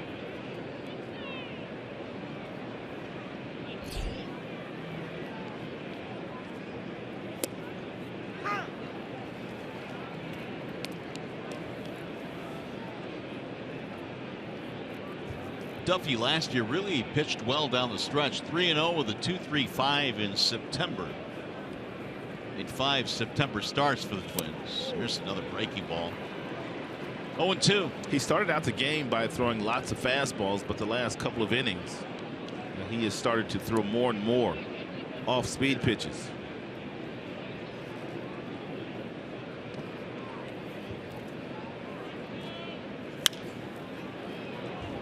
Down the right field line in foul ground and out of play.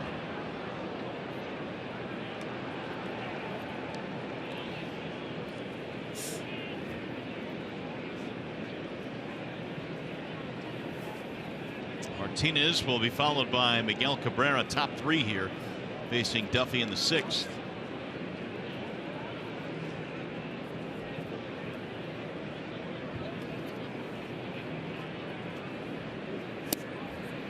That one missed. He has thrown JD a lot of curveballs in this particular at bat, and if he makes a mistake with one, JD is going to hit it extremely hard somewhere. Duffy's thrown that knuckle curve. Ooh, man! Another breaking ball. 2 gone. All you can do is put your bat on your shoulder and take that stroll back to the dugout. Couldn't pull the trigger.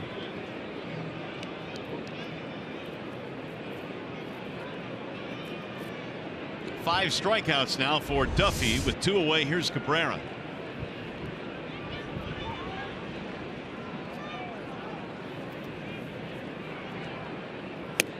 Miguel looks at a strike. 0-1.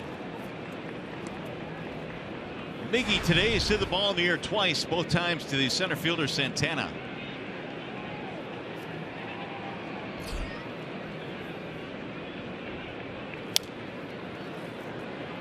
0-2 the count.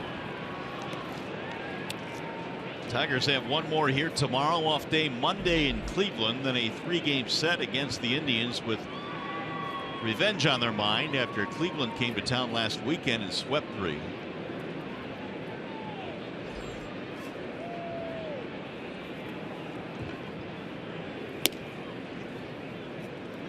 One and 2. Yeah, the Indians are in Philadelphia this weekend. How about the Phillies, man? They're surprising a lot of people this year. They were supposed to struggle, aren't they? In quote rebuilding mode. Yeah, they were supposed to struggle really bad this year. They got some good young arms.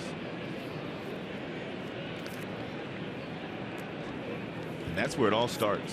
It all starts with pitching. That's why the Tigers found it so important to restock their minor league system with young arms last year at the trading deadline. And they did just that. We saw some of the haul last night on that Fulmer start, his first major league start. So many times opposing pitchers, when they go up against Miguel Cabrera, they're able to get ahead of Mickey.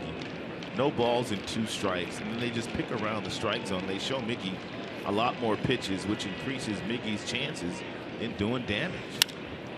Hammered to center field. Santana is on the move again. He turns on this one, and it's off the base of the wall. Cabrera's on his way to second base, and the ball is dropped. He is safe at second.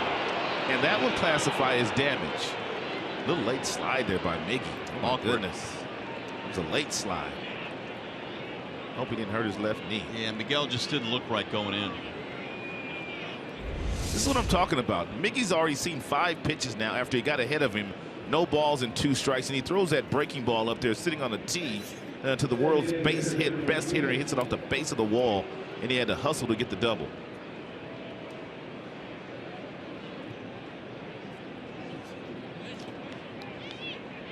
Duffy has only allowed 3 hits today, but all of them for extra bases. That'll snap the string of 10 straight that had been retired by Duffy. Now we'll see if the Tigers can grab a run here with 2 outs. Victor stands in.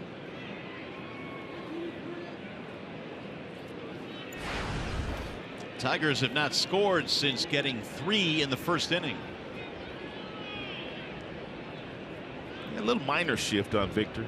Third baseman here. Nunez is off the line just a little bit with runner in scoring position.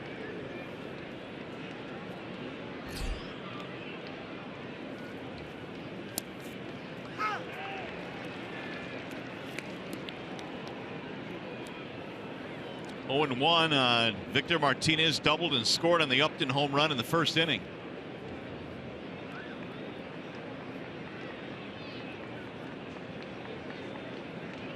Cabrera now 2 hits in the series, homer and a double.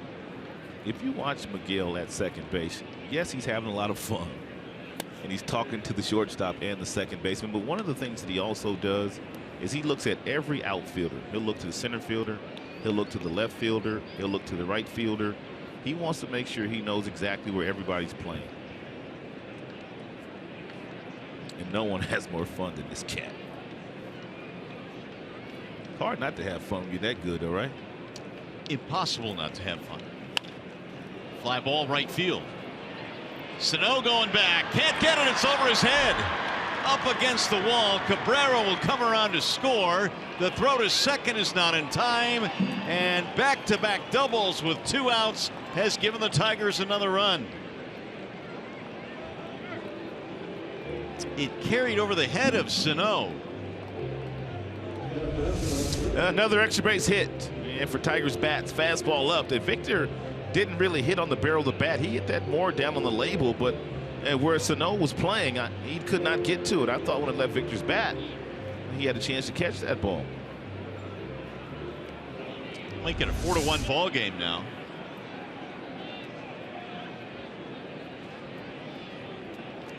Victor is just getting red hot. Isn't he, though? 2 more doubles today, which gives him 6 hits in the series. Upton looks at a strike.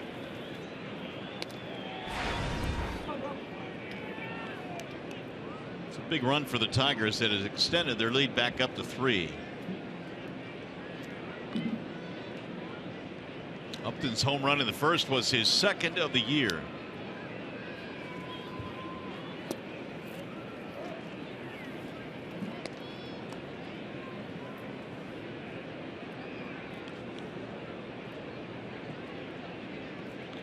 Duffy now at 95 in the pitch count total.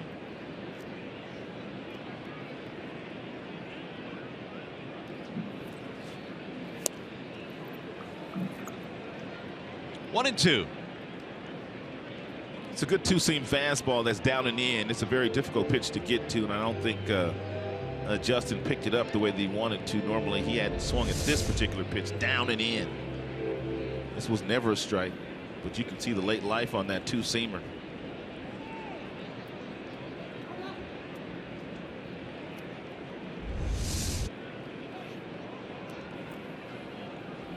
Swing and a miss, up and down on strikes. That'll end the inning. Tigers, however, get back-to-back doubles with 2 outs.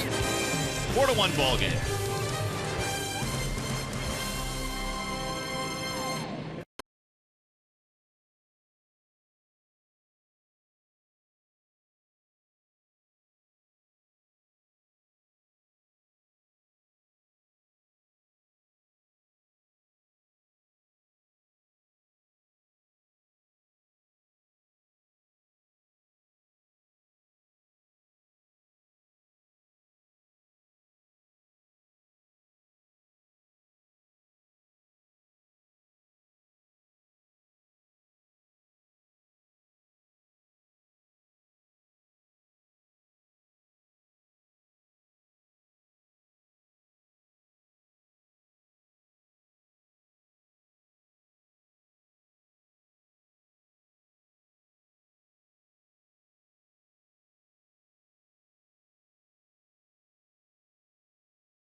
Joe Mauer will start things off here for Minnesota. We head to the bottom of the 6th inning. Tigers have given Jordan Zimmerman 1 more run to work with. And Mauer has taken the first pitch in all of his plate appearances so far this weekend, but with all the first pitch strikes that Zim is throwing, Joe might just swing at the first pitch fastball. You'll look at a ball outside, 1-0.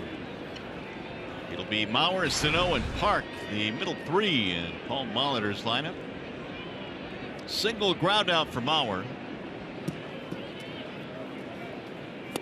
Outside again, 2 balls and no strikes.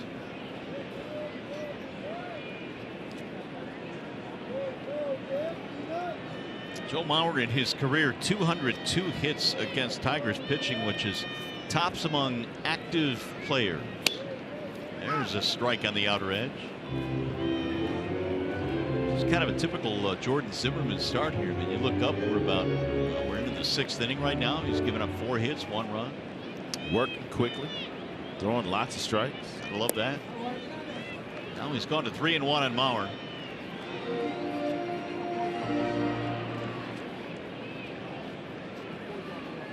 No walks and 5 strikeouts so far for Zimmerman. 3-1 pitch is in there, a strike call. Great location. If you're going to throw a fastball in a 3-1 count to a dangerous hitter like Mauer, you have to be able to locate it.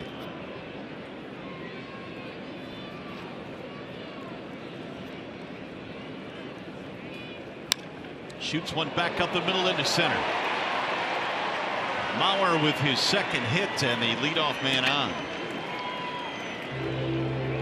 Here's our 1-800 call Sam call of the game. Zimmerman now 17 of 22 and first pitch strike. That's why he's been so good today. Saltalomaki's done a marvelous job of elevating the fastball and getting pop-ups and swings and misses. And when he's not throwing it up, because he's gotten ahead, he's bearing that breaking ball down and away to the right-handed batters. And when you're able to do this as efficiently as Zimmerman has done all afternoon long, you're going to put yourself in line to win your 5th game of the year. Now Miguel Sano. Strikeout flyout from Sano.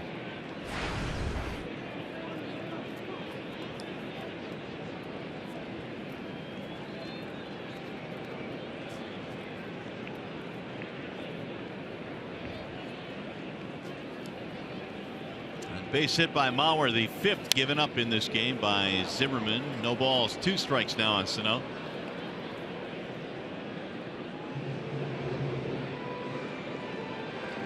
A couple of real good players right there.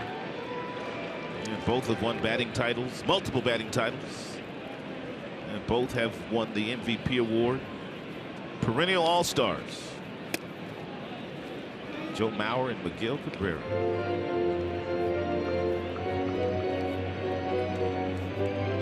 And both play the same position as well, although Mauer came up, as you know, behind the plate as a catcher. I have a question for you. Shoot. Let's wait here for this first pitch. There's a swing and a miss. Mauer is getting a lot of flack these days because he's playing that position that Miguel Cabrera plays. And he doesn't do the same kind of damage with the bat, the home runs, the RBIs, the OPS. But what if he was still behind the plate? Would his numbers be okay? And he wasn't playing first base, in your opinion? Mauer's? Yes. He would be good, though, wouldn't he? He'd be good, yeah. But when you look at certain positions, you're absolutely right. I mean, those corner positions, you need a lot of power, a lot of RBIs. At least that was expected. The ball stayed out to right field. And there are two gone. Well, time for a game break now. Here's Matt Shepard.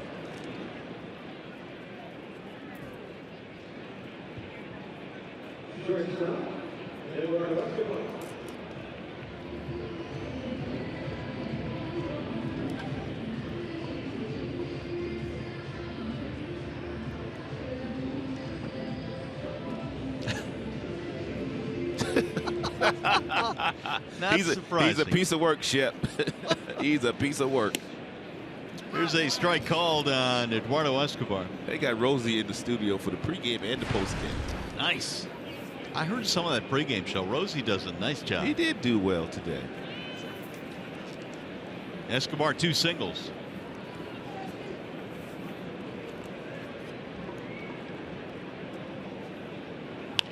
And he'll pop this one up foul, back out of play.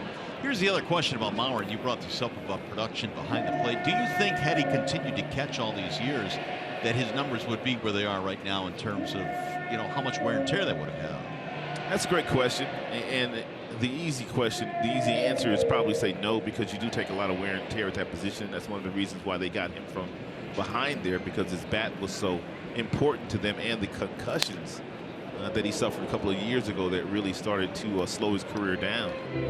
But he's healthy again now. He's picked it up. He's swinging the bat as well as any left-hander in baseball as far as getting base hits, not necessarily power. Yeah, he's getting on base. In fact, he led the American League in on-base percentage coming in. On base 2 more times in this game. Escobar pops it up foul. Might be a play here for Castellanos. There it is. That wind kept it in here. No runs in, 1 man left. Let's go to the 7th.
On social media last night, the hashtag was "Real Men Wear Ducks." It was rather startling when I went up to Nick Castellanos to interview him after the game. He had taken off his uniform top and he was wearing a tank top that was loaded with ducks. He said he was shopping in Houston with Tyler Collins and Shane Green, and he said, "Hey, look at this shirt. You won't buy that," they said to him, and he said, "Just watch me." And he is wearing it proudly, and obviously feels like there's some karma within it because Mario, as you mentioned, he's leading the American League in hitting right now wearing ducks. See, you could pull that off. If it's a T-shirt, you can't pull that off. But the type of shirt that it is, I think it's just outstanding. Rod, he was wearing it proudly, though. He was cheesing from ear to ear. How can you not like that shirt? Look at the smile on his face. Look at me. But that only works in a tank top, I think. And in the clubhouse. I was counseling him. It's like, buy a little piece of this company because if no it doubt. continues to go well for you, that some other ball players might want to jump into this Good idea. craze. Keats, I noticed you're not in a tank top down there. It's a little chilly. It is a little chilly, but I would pay hard-earned money to see Rod Allen wearing one of those hats. Well, let's pool our money. Maybe we can get him to do I it. got $6. You I got you guys $6 pony right up now. Maybe a dinner tonight at Manny's, a steak. $6 ain't gonna do it. Thanks, Keats. Okay. 4-1. Tigers have a lead as we play here in the 7th.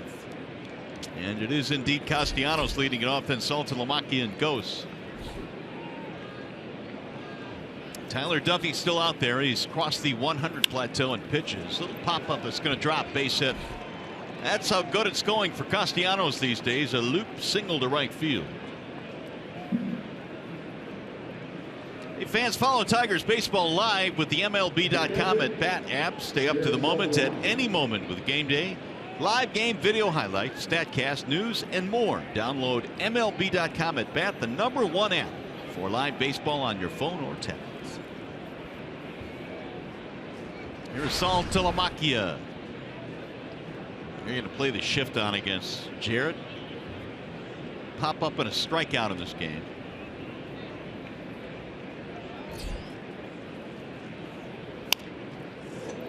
Shoot that one the other way, but foul. Saltalamacchia trying to go against that shift there, 0-1. He got himself a nice two-seam fastball on the outside part of the plate, the perfect pitch to do it with.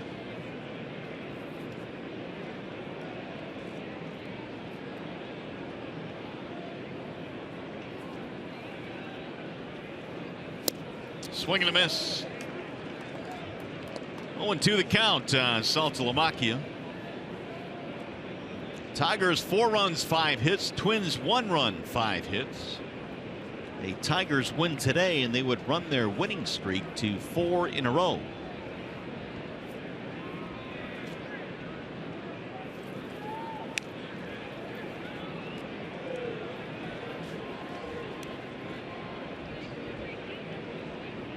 Tigers catchers with home runs in April. Only Mickey Tettleton has hit more than Jared Saltalamacchia's 6 that he's hit this year. Matt Noakes on there a couple of times. And the big wheel back in '84 had 5 home runs in the month of April. Lance Parrish. Strike called. Saltalamacchia caught looking. 7 strikeouts for Duffy. It's a nice breaking ball there that Duffy wrapped around the plate against Saltalamacchia. He got ahead of him with fastballs, and he wrapped that breaking ball around the home plate and got the call from Quinn Wolcott.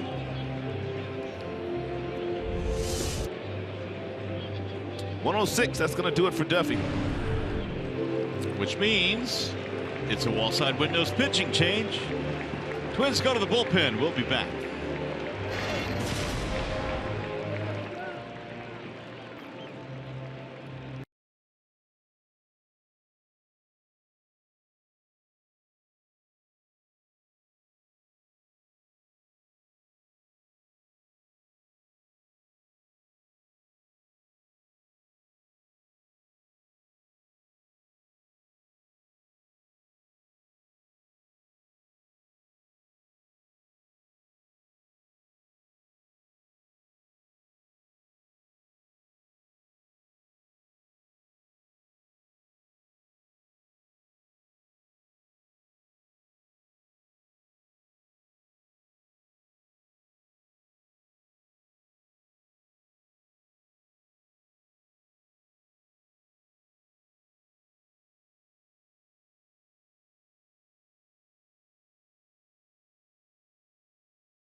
Here is our Comerica Bank game summary this afternoon. Tigers on top of the Twins 4-1. Justin Upton 3-run homer in the first inning, his second of the year. Zimmerman has been really good again today, and Byung-Ho Park has hit a solo home run for Minnesota's only run.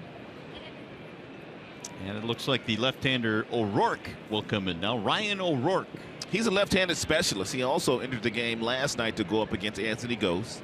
He has held left-handed batters to a 149 average in his major league career. In 47 at-bats, he has struck out 21 lefties. You got Gose to fly out to center field in the 6th inning last night. Fastball, breaking ball, not overpowering, is Rourke. Gose hit by pitch and a ground out.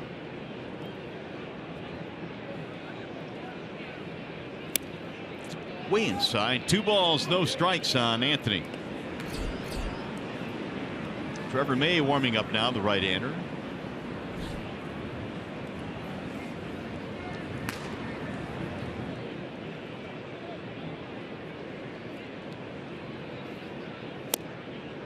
Off the plate, 3-0.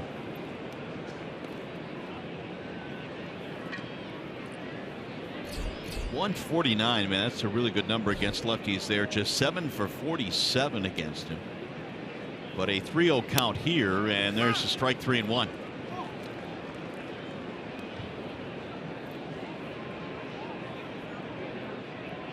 O'Rourke made his major league debut last year, appearing in 28 games at the major league level. 6 years in the minor leagues. And he lost in ball 4. It's going to be the only batter that he sees. He could not get the lefty, and he will now depart. With Iglesias due up, Trevor May will be summoned out of the bullpen. So another wall side windows pitching change here in Minneapolis.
Lead here in the 7th inning, and tomorrow NASCAR Sprint Cup Racing heads to the big one at Talladega with the Geico 500, where Dale Earnhardt Jr. will look to defend his title from last year, beginning at 12:30 Eastern on your local Fox station, or watch it live on Fox Sports Go. The new pitcher now is Trevor May for the Minnesota Twins. And Trevor May, primarily a starter in Minnesota's organization before last year when he's moved to the bullpen. In this year, in 11 games out of the bullpen, 12 1/3 with a 292 earned run average. Fastball gets up to 94. Also has a curveball about 77 miles an hour. And he will throw you a changeup, and he will throw his changeup to right-handed batters. May last year made 16 starts, 48 total appearances. Here's Iglesias with 2 men on.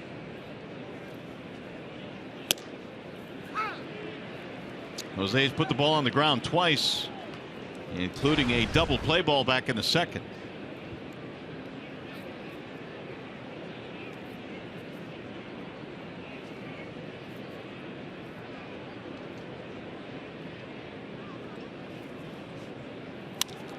That's going to be to the first baseman, Mauer, or make it Park rather, who was trying to win the race to the bag, but he couldn't get there in time. 2 gone.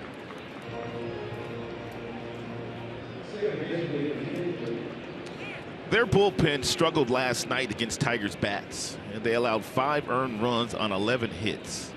And in the previous 10 home games, that bullpen had only allowed 3 earned runs. So they were due for a correction, and Tigers gave them one last night. To the tune of a couple of home runs. Victor hit one, and Castellanos hit one late. Now Kinsler.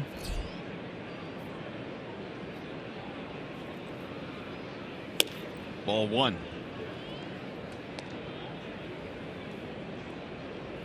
Just about time for Kinsler to get his first hit of the game. He is 0 for 3.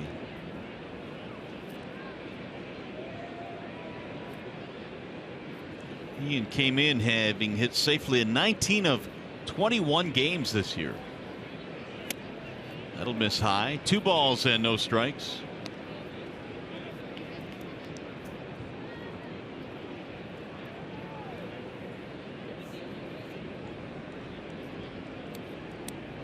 Twins got Trevor May from the Phillies in that deal for Ben Revere a couple of years ago.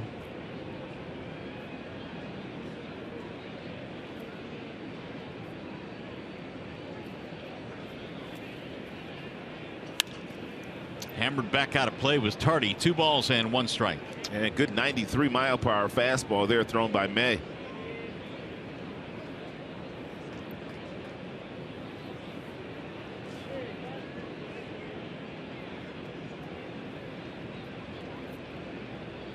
O'Rourke came on and walked the only batter he faced, Anthony Gose. Now the 2-1. High, ball 3.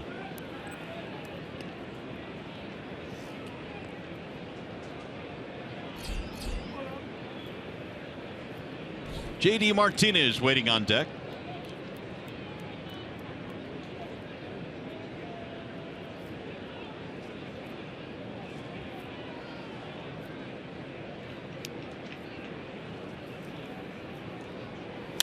Bouncing ball right side. Park, nice play, fires to second. They'll get the force. That'll take care of the Tigers, who threatened but failed to score here in the 7th inning. Coming up, the Consumers Energy 7th inning stretch.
Bottom of the 7th inning here in Minneapolis, and as they do now after Take Me Out to the Ball Game. They honor Prince, the great Prince. The Little Red Corvette is played here at Target Field. He had so many good tunes, man. You said Diamonds and Pearls was your favorite? Diamonds and Pearls. Yeah, that's high up on my list. I love the Little Red Corvette too, and Raspberry Beret. There's a bunch of them. Well, we go to work in the bottom of the 7th. Nunez, Rosario, and John Ryan Murphy. 4-1. Tigers have the lead. There's a line drive to right, base hit. Leadoff man on for the Twins here in the 7th.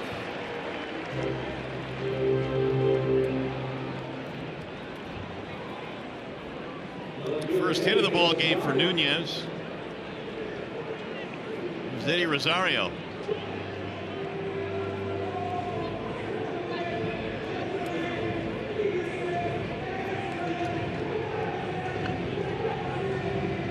Rosario, a ground out and a fly out in this game. It is the 6th hit allowed by Zimmerman in this contest. Surprised that a lot of these Minnesota Twins have not been more aggressive on the first pitches thrown by Zimmerman. He has thrown a ton of first pitch strikes, and a lot of those first pitch strikes they have taken. He is now 20 of 27 in first pitch strike category. A big part of the reason why he has allowed just 1 run on 6 hits and has been in command in this game.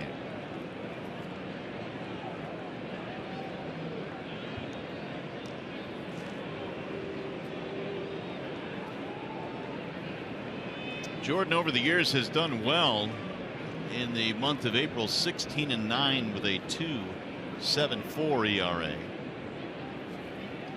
And you saw that last note on the bottom there. 22% of the time they swing at the first pitch. And 2nd lowest in the American League to the Boston Red Sox. So the fact that they're not swinging at the first pitch today against Zimmerman is something they've basically done all year. But you would think that you would change as much as he's been filling up that strike zone today. He's been pounding the zone with quality strikes. There's a 1-1.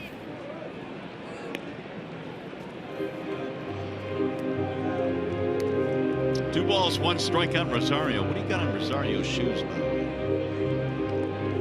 A little bit flashier than most of his teammates' spikes. Yeah, what do you look on? What do you got on them? Oh, they are flashy. Now, would you wear those when you play? No, I would not wear those. He might have to get his batting average up too before he put them back on. He's only hitting 200. You know? Outstanding point.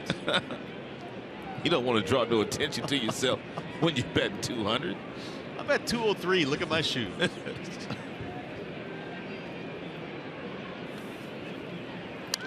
That slap back out of play. We did point out the fact that this kid had a good year last year. Hit about 260. He had 13 homers. He had 15 triples. He drove in 50. He was stellar defensively, but just off to a really slow start this season. But it's not uncommon for guys in their 2nd year in the big leagues to get off to slow starts. Well, he led all American League rookies in extra base hits. Tigers now starting to get some contact going with the bullpen. This looks like a double play ball. 4, 6, and a 3, and a double play. This double play combination up the middle of Kinsler and Iglesias is one of the best in the business. They don't get a lot of notoriety, but they're very steady. Nice flip to Iglesias. Iglesias with plenty of time and plenty of arm strength coming across that bag to turn it over. So the leadoff man is erased. 2 out, nobody on. Here is John Ryan Murphy.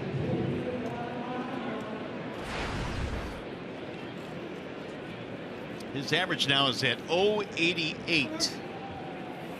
3 for 34.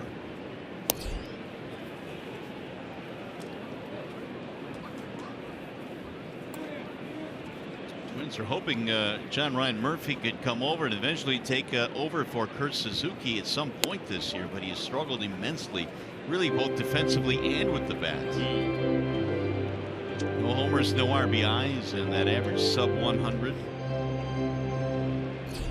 They gave up Aaron Hicks to get him. Swing and a miss. 2-1.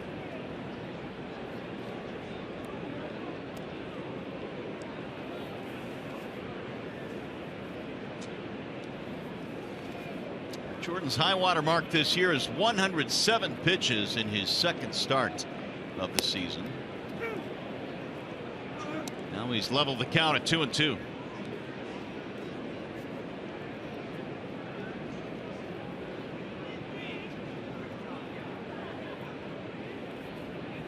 Swing and a miss. He struck him out to end the inning. He might be good for one more inning today. Tigers baseball presented by Bell Tire.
Thirds innings. He needed only 4 outs to go, and Don Mattingly took him out of the game at 116. That was a tough decision for Donnie Bull.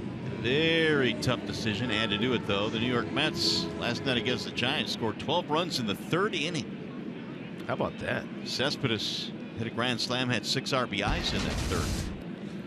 I was listening to an interview that Don Mattingly gave after the game last night, and he was asked the same question. It had to be a tough decision, and he said, no, actually, it was not a tough decision at all for them to take the kid out of the game at 116 pitches. They feel like this kid has a very bright future ahead of him, and they just didn't want to stretch him all the way up to maybe 130, 135, trying to accomplish the no-hitter.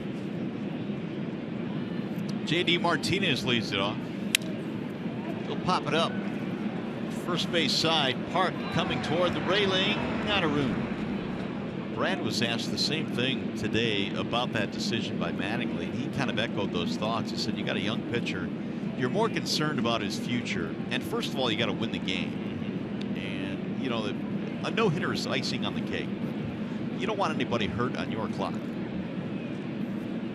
Going 130, 140 pitches.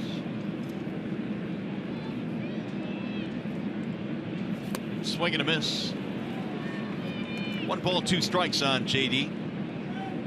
Reached on an error and scored in the 1st.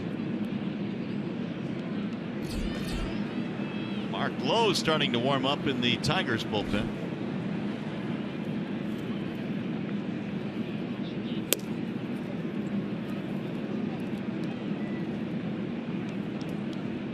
You know, one of the things that Don Mattingly probably did not want to happen is, of course, the kid's a youngster.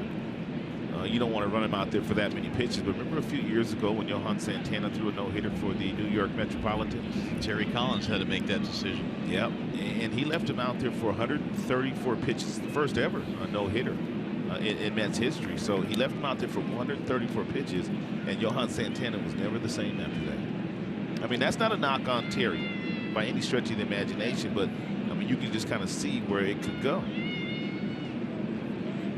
Yeah, I agree. Especially, you know, Santana's certainly a veteran and a very accomplished pitcher at that point. Conley's still very young. They don't want to mess with the future. 3-2 as the wind again just continues to howl down there on the field. It has been windy all afternoon long. And he lost him, ball 4. Leadoff man on here in the 8th. And again, we ask you to support breast health awareness and Pink Out the Park on Mother's Day, May 8th. The Tigers host the Rangers at 1:10. Get a ticket plus a special Pink Out the Park t-shirt by purchasing at tigers.com/pinkout. Here's Miguel Cabrera.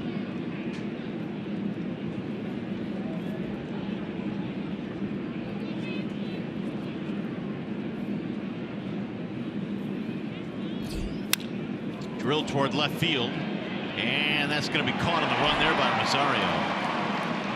Miggy hit the ball hard, thought it might carry over Rosario's head, but it did not. 1 gone.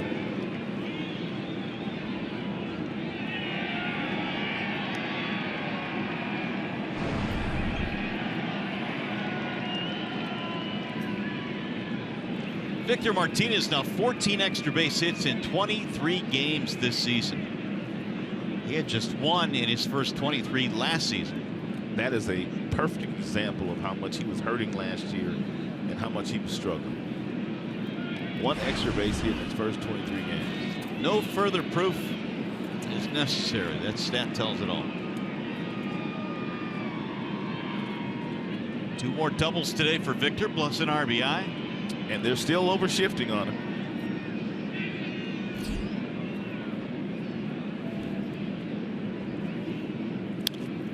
Fouled away 0-1.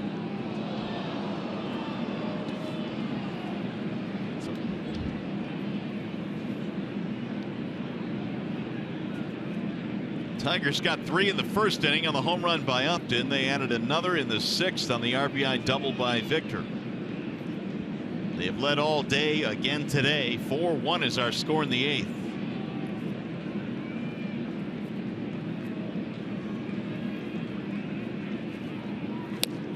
Good changeup. And Victor nearly swung out of his shoes.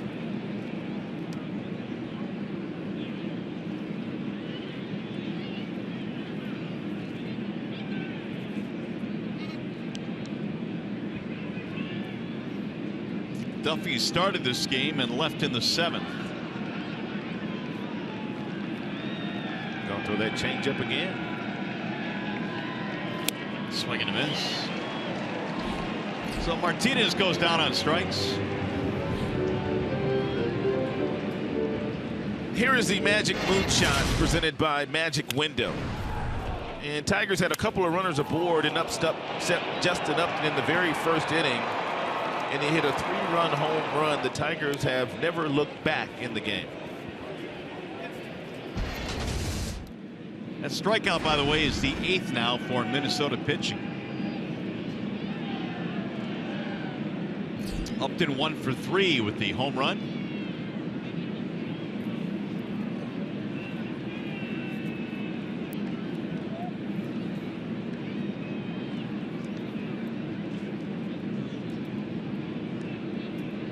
Martinez led off with a walk. He is still at first base.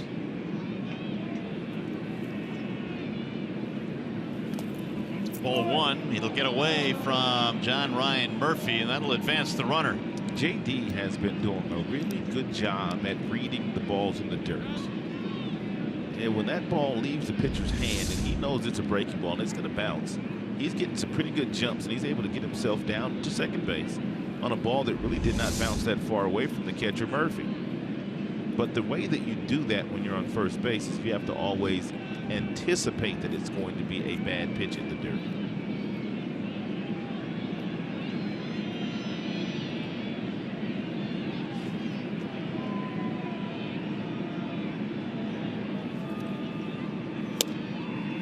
On the outer edge, a strike called, 1-1.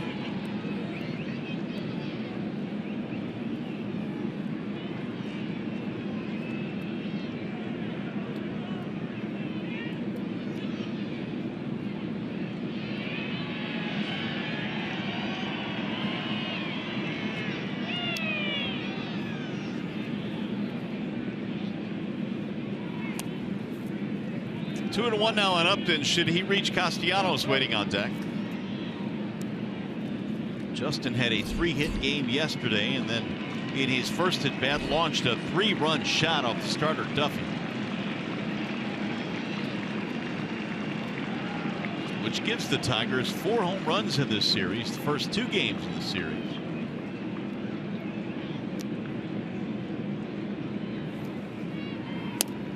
Outside, 3-1. And Justin, even though he struck out 1 time today, he has had himself in nice friendly counts today.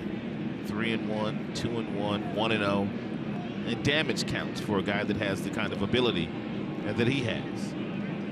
And may throw him a fastball, he should get a really good swing at it. Fouled it straight back.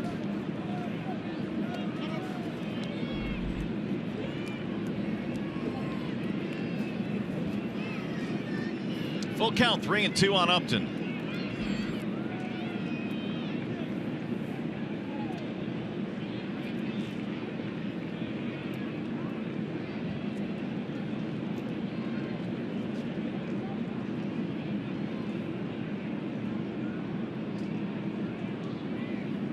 Here's the 3-2 pitch.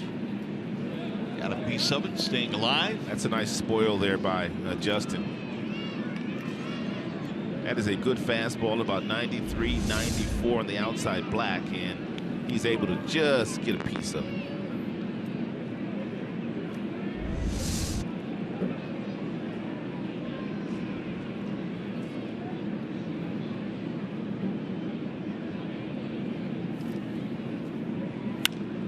High fly ball right field. Sano to the edge of the warning track to retire the side. No runs, a walk, 1 man left. Here comes the bottom of the 8th.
Right here, Comerica Bank game summary, that is. 3-run home run in the first inning got the Tigers off and rolling. That came off the bat of Justin Upton. Then in the 4th inning, it was Byung-Ho Park who got the Minnesota Twins on the board, the only run they've scored so far today.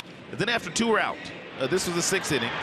Back-to-back hustling doubles by Miguel Cabrera and Victor Martinez plated the 4th run of the afternoon for the Tigers. Meanwhile, Mark Lowe now is going to come on. Lowe has not pitched in 5 days. His last outing on the 25th against Oakland. Fastball, slider, and pretty much the 2 primary pitches that Lowe features these days. Fastball gets up to about 95 miles an hour, and the slider's legitimate swing and miss pitch.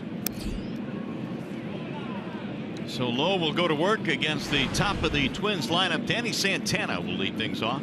And Lowe had an outstanding season a year ago, pitching in 2 different places. He started the year in Seattle and finished it up in Toronto.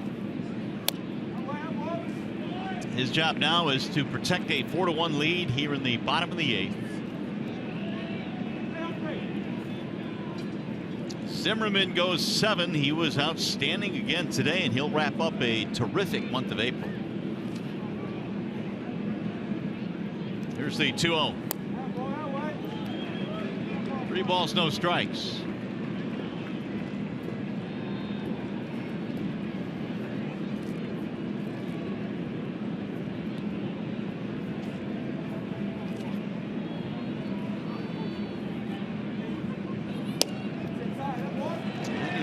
So a leadoff walk here in the 8th. First time Santana reaches in this game. Here is the final line on Jordan Zimmerman.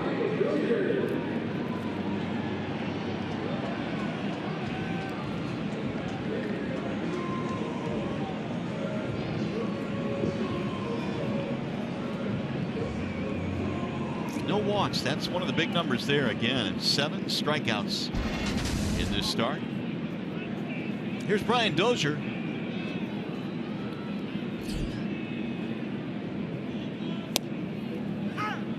Good breaking ball there at 82. And to get ahead of Dozier. And Lowe needs to work at the bottom of the strike zone to see if he can get Dozier to hit something on the ground to allow his infielders to do what they do. Keep Santana close. He can really run. In there, strike called 0-2. He hung that breaking ball right there.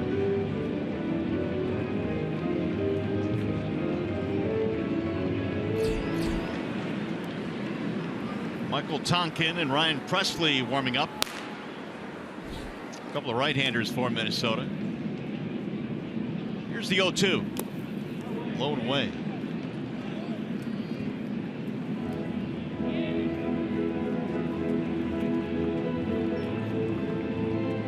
Dozier, a strikeout, ground out, and a flyout in this game. There's Joe Mauer lurking on deck.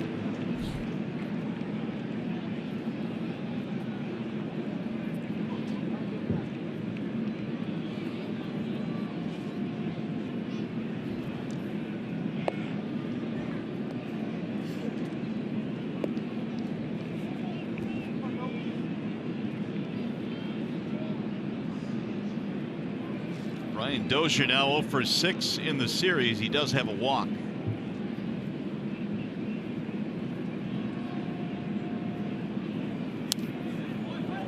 Defensive swing there to stay alive. 1-2 the count stays.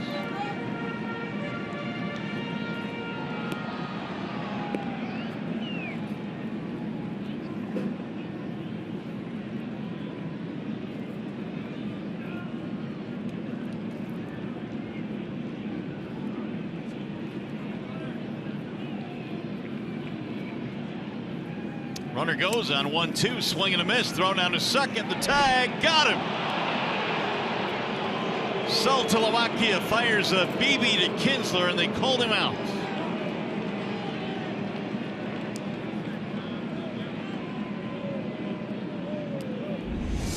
You got to give Lowe a lot of credit because Santana didn't get a good jump, and then when the ball was swung through by Dozier, a nice throw down there by Slovakia, grabbed by Kinsler, and Kinsler able to tag him on the left knee before that left hand got on the bag. Well executed there by the Tigers.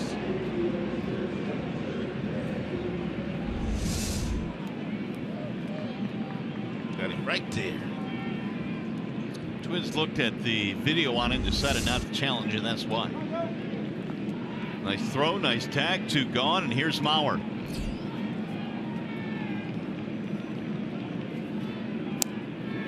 Ball 1 to Mauer. It's a changeup there thrown by Lowe, who said he was going to throw more changeups this year. And it didn't really need that changeup last year when he had a career season.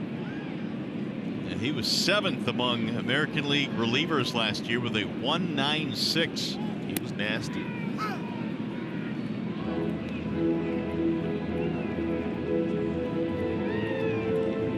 Tigers are so much more settled at the back end of their bullpen these days with Wilson pitching so well. Actually, both Wilsons are. Yeah, you don't cringe as much. No. With a 2-run lead going into the 7th. Or at least hold your breath.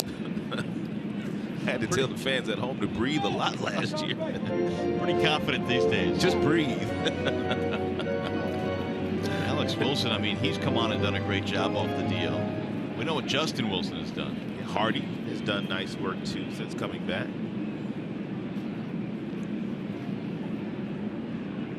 Here's the 2-1. 2-2 now on Joe Mauer.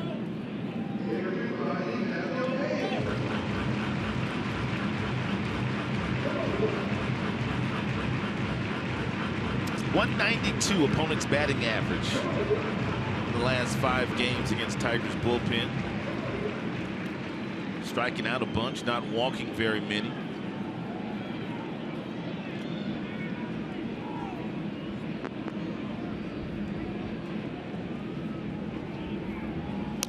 Two is rolled to first base and gobbled up by Miggy. Lowe will cover.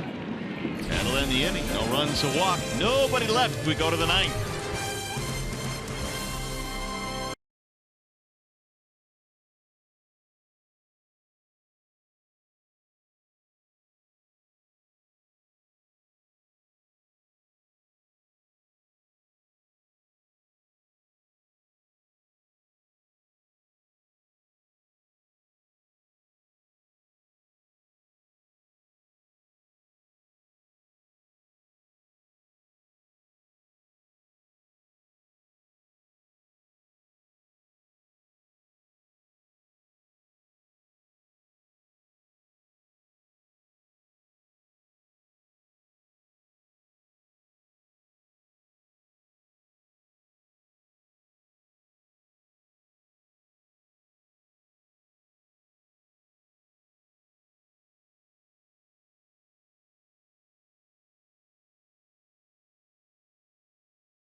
Here we go to the 9th, and the Tigers are on top of the Minnesota Twins 4-1, trying to make it 2 straight over Minnesota. And we have a new pitcher now. It's Michael Tonkin. And Tonkin is pitching in his 10th game. He's pitched 11 innings so far. Outstanding earned run average at 1.64. And 12 strikeouts, 7 base on balls. Probably too many base on balls for just 11 innings. Castellanos will be the first man that will face Tonkin. Nick is 1 for 3 in this ball game. And Tonkin has a fastball that can get all the way up to 93 miles an hour. He also has a slider. He throws that slider 23% of the time. So pretty much just fastball slider thrown from Tonkin. Tonkin pitched last night, gave up a single, a walk, but got a double play ball. Castellanos looks at a strike 0-1.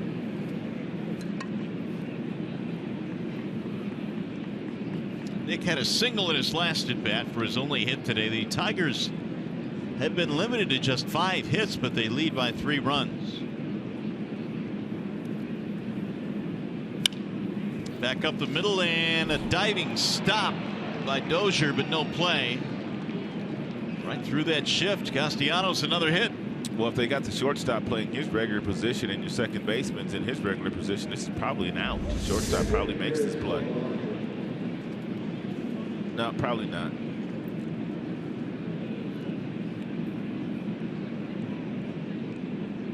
Castellanos now will be replaced by Romine, who will stay in the game and play third.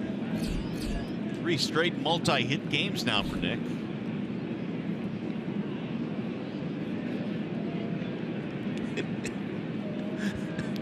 Nick hates coming out of games. And it's no secret to Brad Ausmus. He's just told him as much. He's having a great season, but he does not like coming out of games. I don't blame the kid. And he's improved so much defensively, but I think there is going to come a time where Nick is going to be able to stay in games. He's just not right now.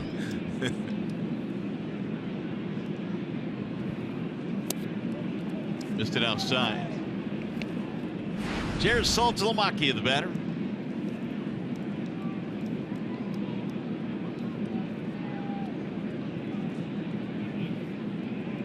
Salty 0 for 3, couple of strikeouts and a pop-up.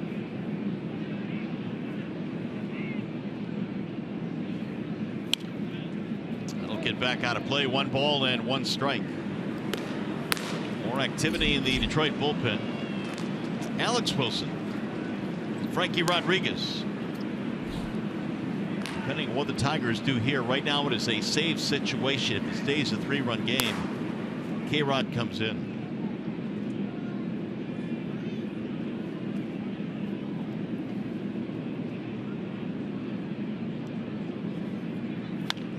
Pulled foul. 1-2 on Saltalamacchia.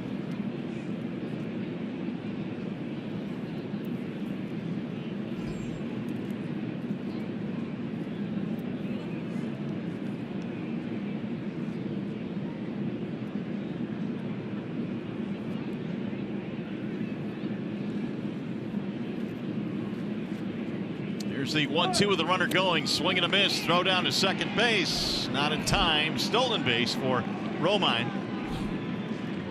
Saltalamacchia is out on strikes. 1 gone.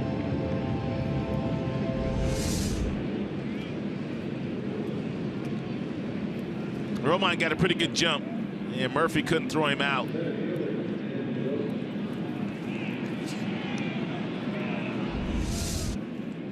Here's Anthony Gose. Twins pitching now has 9 strikeouts today. Ghost been on base twice, hit by a pitch and a walk.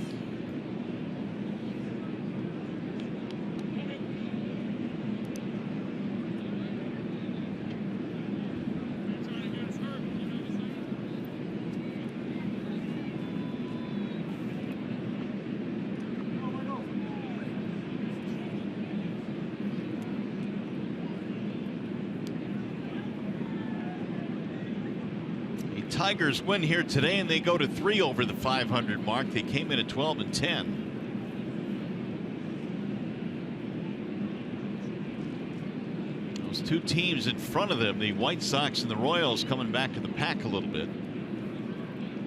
In fact, the Royals have lost 4 straight. There's a strike called on Gose. Everybody that we have talked to have said the Chicago White Sox look like a different group, having a lot of fun, a lot of production, good pitching staff, nice mix of veterans with youth. They'll be in Baltimore tonight again to take on the Orioles. Here's the 0-1. Now Anthony quickly in an 0-2 hole.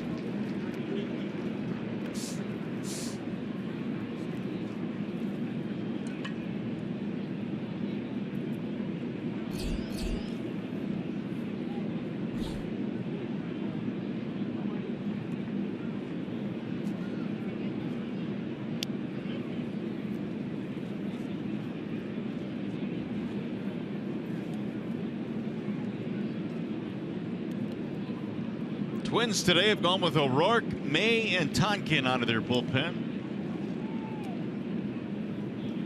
Tigers trying to get that 5th run in to make it a 4-run lead here in the 9th inning. The 0-2. 1 ball and 2 strikes on Gose.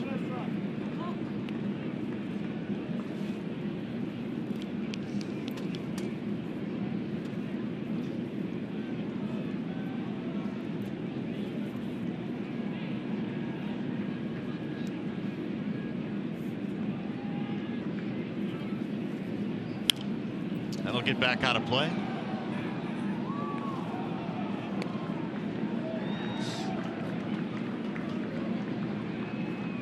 Tigers jumped out early again in this one on back-to-back games. They scored 3 in the first inning. They used a 3-run homer from Justin Upton this afternoon to jump out 3-zip.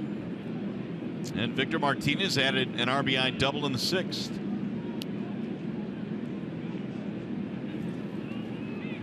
Swing and a miss.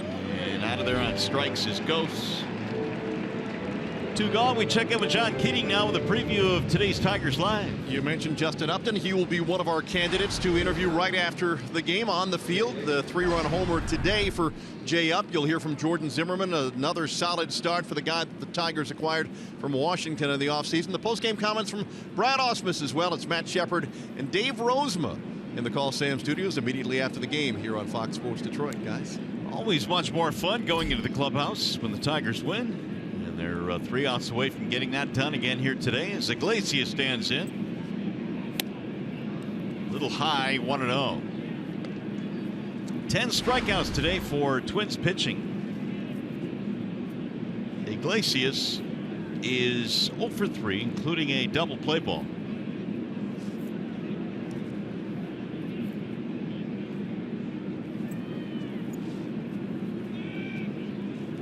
Tonkin concerned with Romine possibly stealing third base here with 2 outs in the 9th.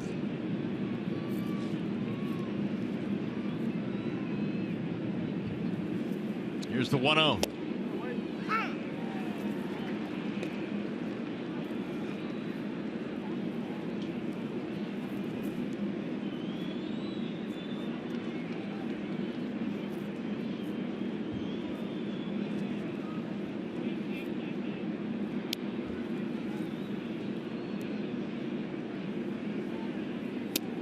Good breaking ball. 93 with that 2-seam fastball, then 79 with that breaking ball. Low 3/4 arm slot, caught the inside corner.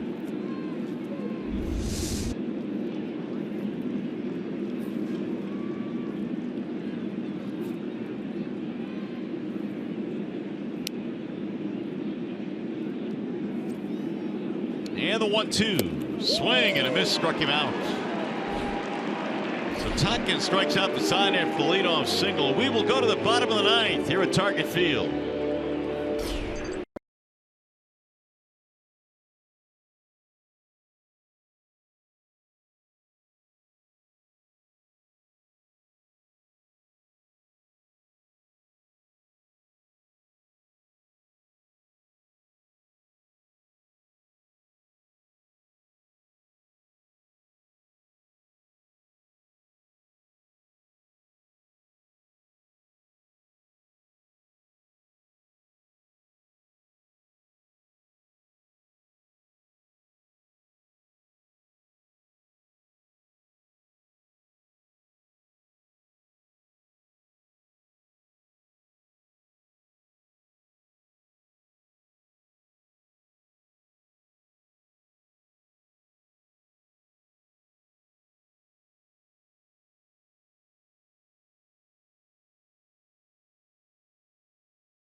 Ninth, 4-1 is our score. The Tigers trying to put the finishing touches on this one. The upcoming pitching matchup is presented by Gordon Chevrolet. It's going to be the former Minnesota Twin Mike Pelfrey taking the mound for the Tigers. Ricky Nolasco for the Twins.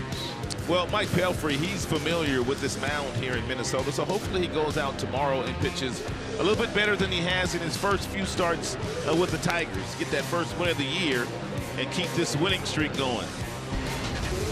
In the meantime, 3 more outs to get. It's a 4-1 game, and Francisco Rodriguez will take over for the Tigers.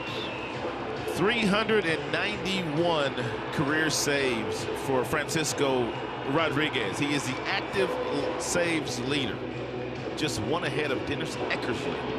Some good savers, good relievers on that list.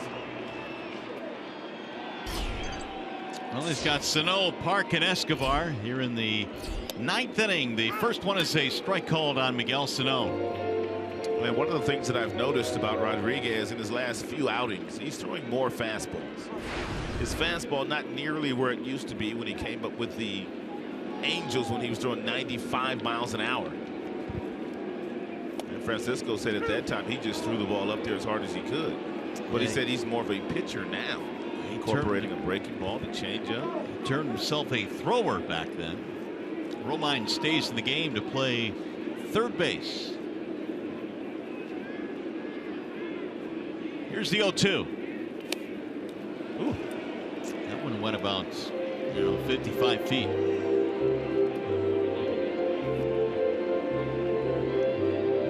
Sano is hitless in this game. He has struck out a couple of times.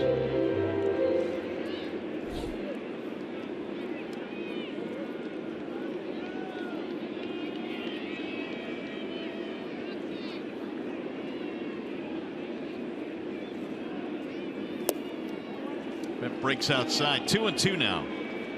His changeup is so good, and that would be Rodriguez, that he is not afraid to throw it to right-handers. And a lot of right-handed pitchers just will not throw their changeup to right-handed batters.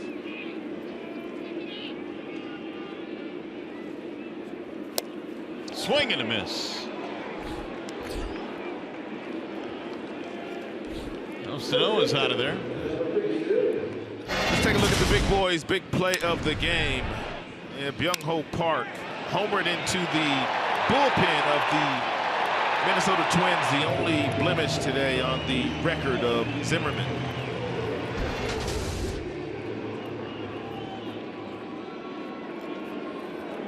Park's home run was his 6th. Ball 1. 1 for 3 in the game for Byung-ho Park. 4-1. Tigers have the lead here in the 9th. 1 out, nobody on.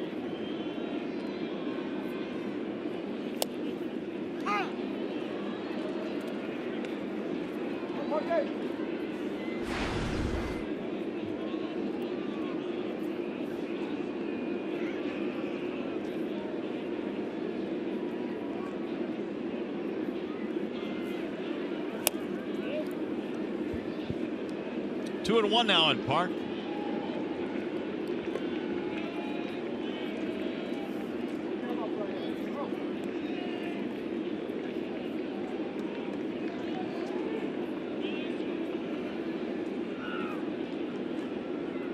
Here's the 2-1 pitch.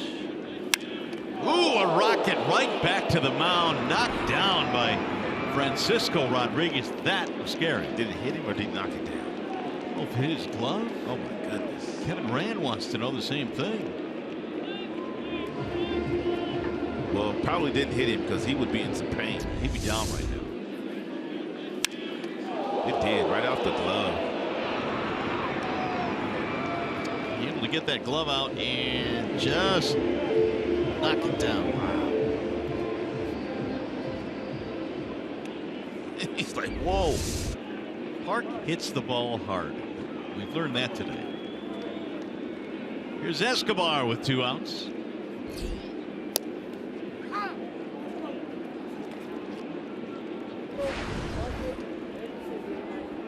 A couple of singles for Eduardo Escobar. 2 out of 3. He's their last chance.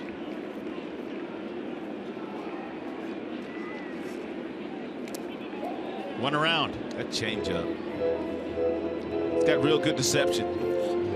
It's obviously a bad pitch that Escobar swung at, but he's seeing fastball coming out of the hand of Rodriguez, and then he swings before this ball even gets close to the plate.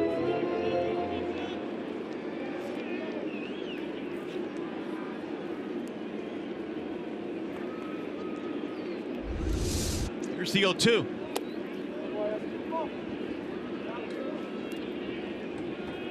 Francisco in search of his 6th save of this campaign. And he's 1 strike away from getting it.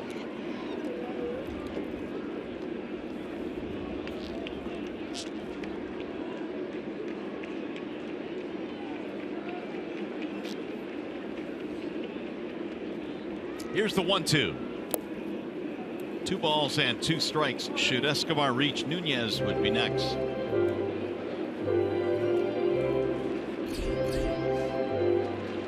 Tigers trying to win their 13th game.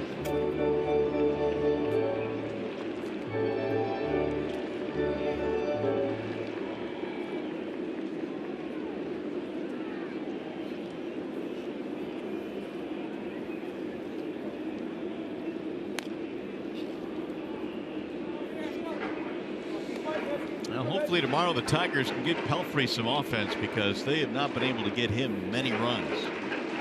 He'll be pitching in the finale. They haven't scored 1 run for him, I think, since he's been on the mound. Incorrect. Yeah, not one.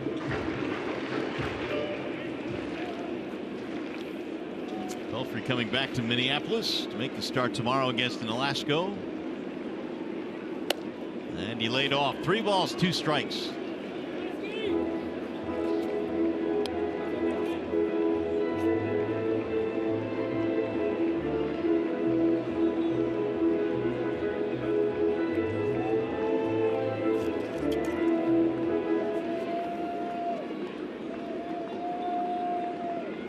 Here comes a full count pitch. Ground ball back up the middle into center, base hit. He's taking a wide turn. He thought about it. Very aggressive turn by Escobar. 2-out single. 3-hit game for Escobar. These Twins, they never stop playing hard. They never stop hustling. He's going to put some pressure on the outfielders here. You make them stop you.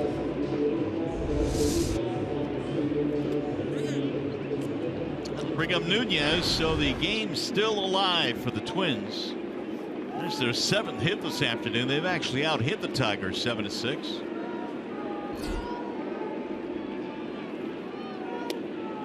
Strike called. Nunez is 1 for 3.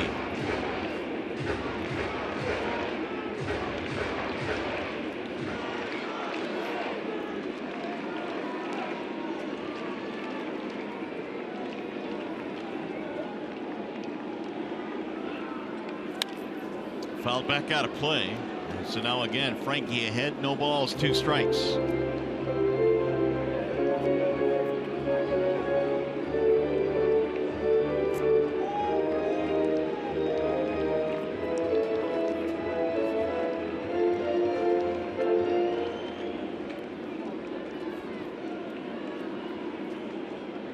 Tigers have not trailed at all in this series so far. The 0-2. Checked it. And the will appeal did not go, says Brian Gorman. And Tigers came in to play today 9-0 when they score before their opposition does. Well, they scored first again here today in the 1st inning on a 3-run home run delivered by Justin Upton.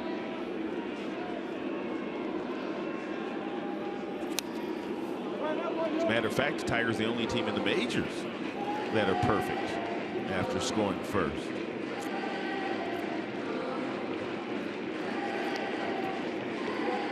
Upton's home run certainly set the tone today. The Tigers got 3 from Michael Fulmer in the 1st inning last night, as he settled into his first big league win.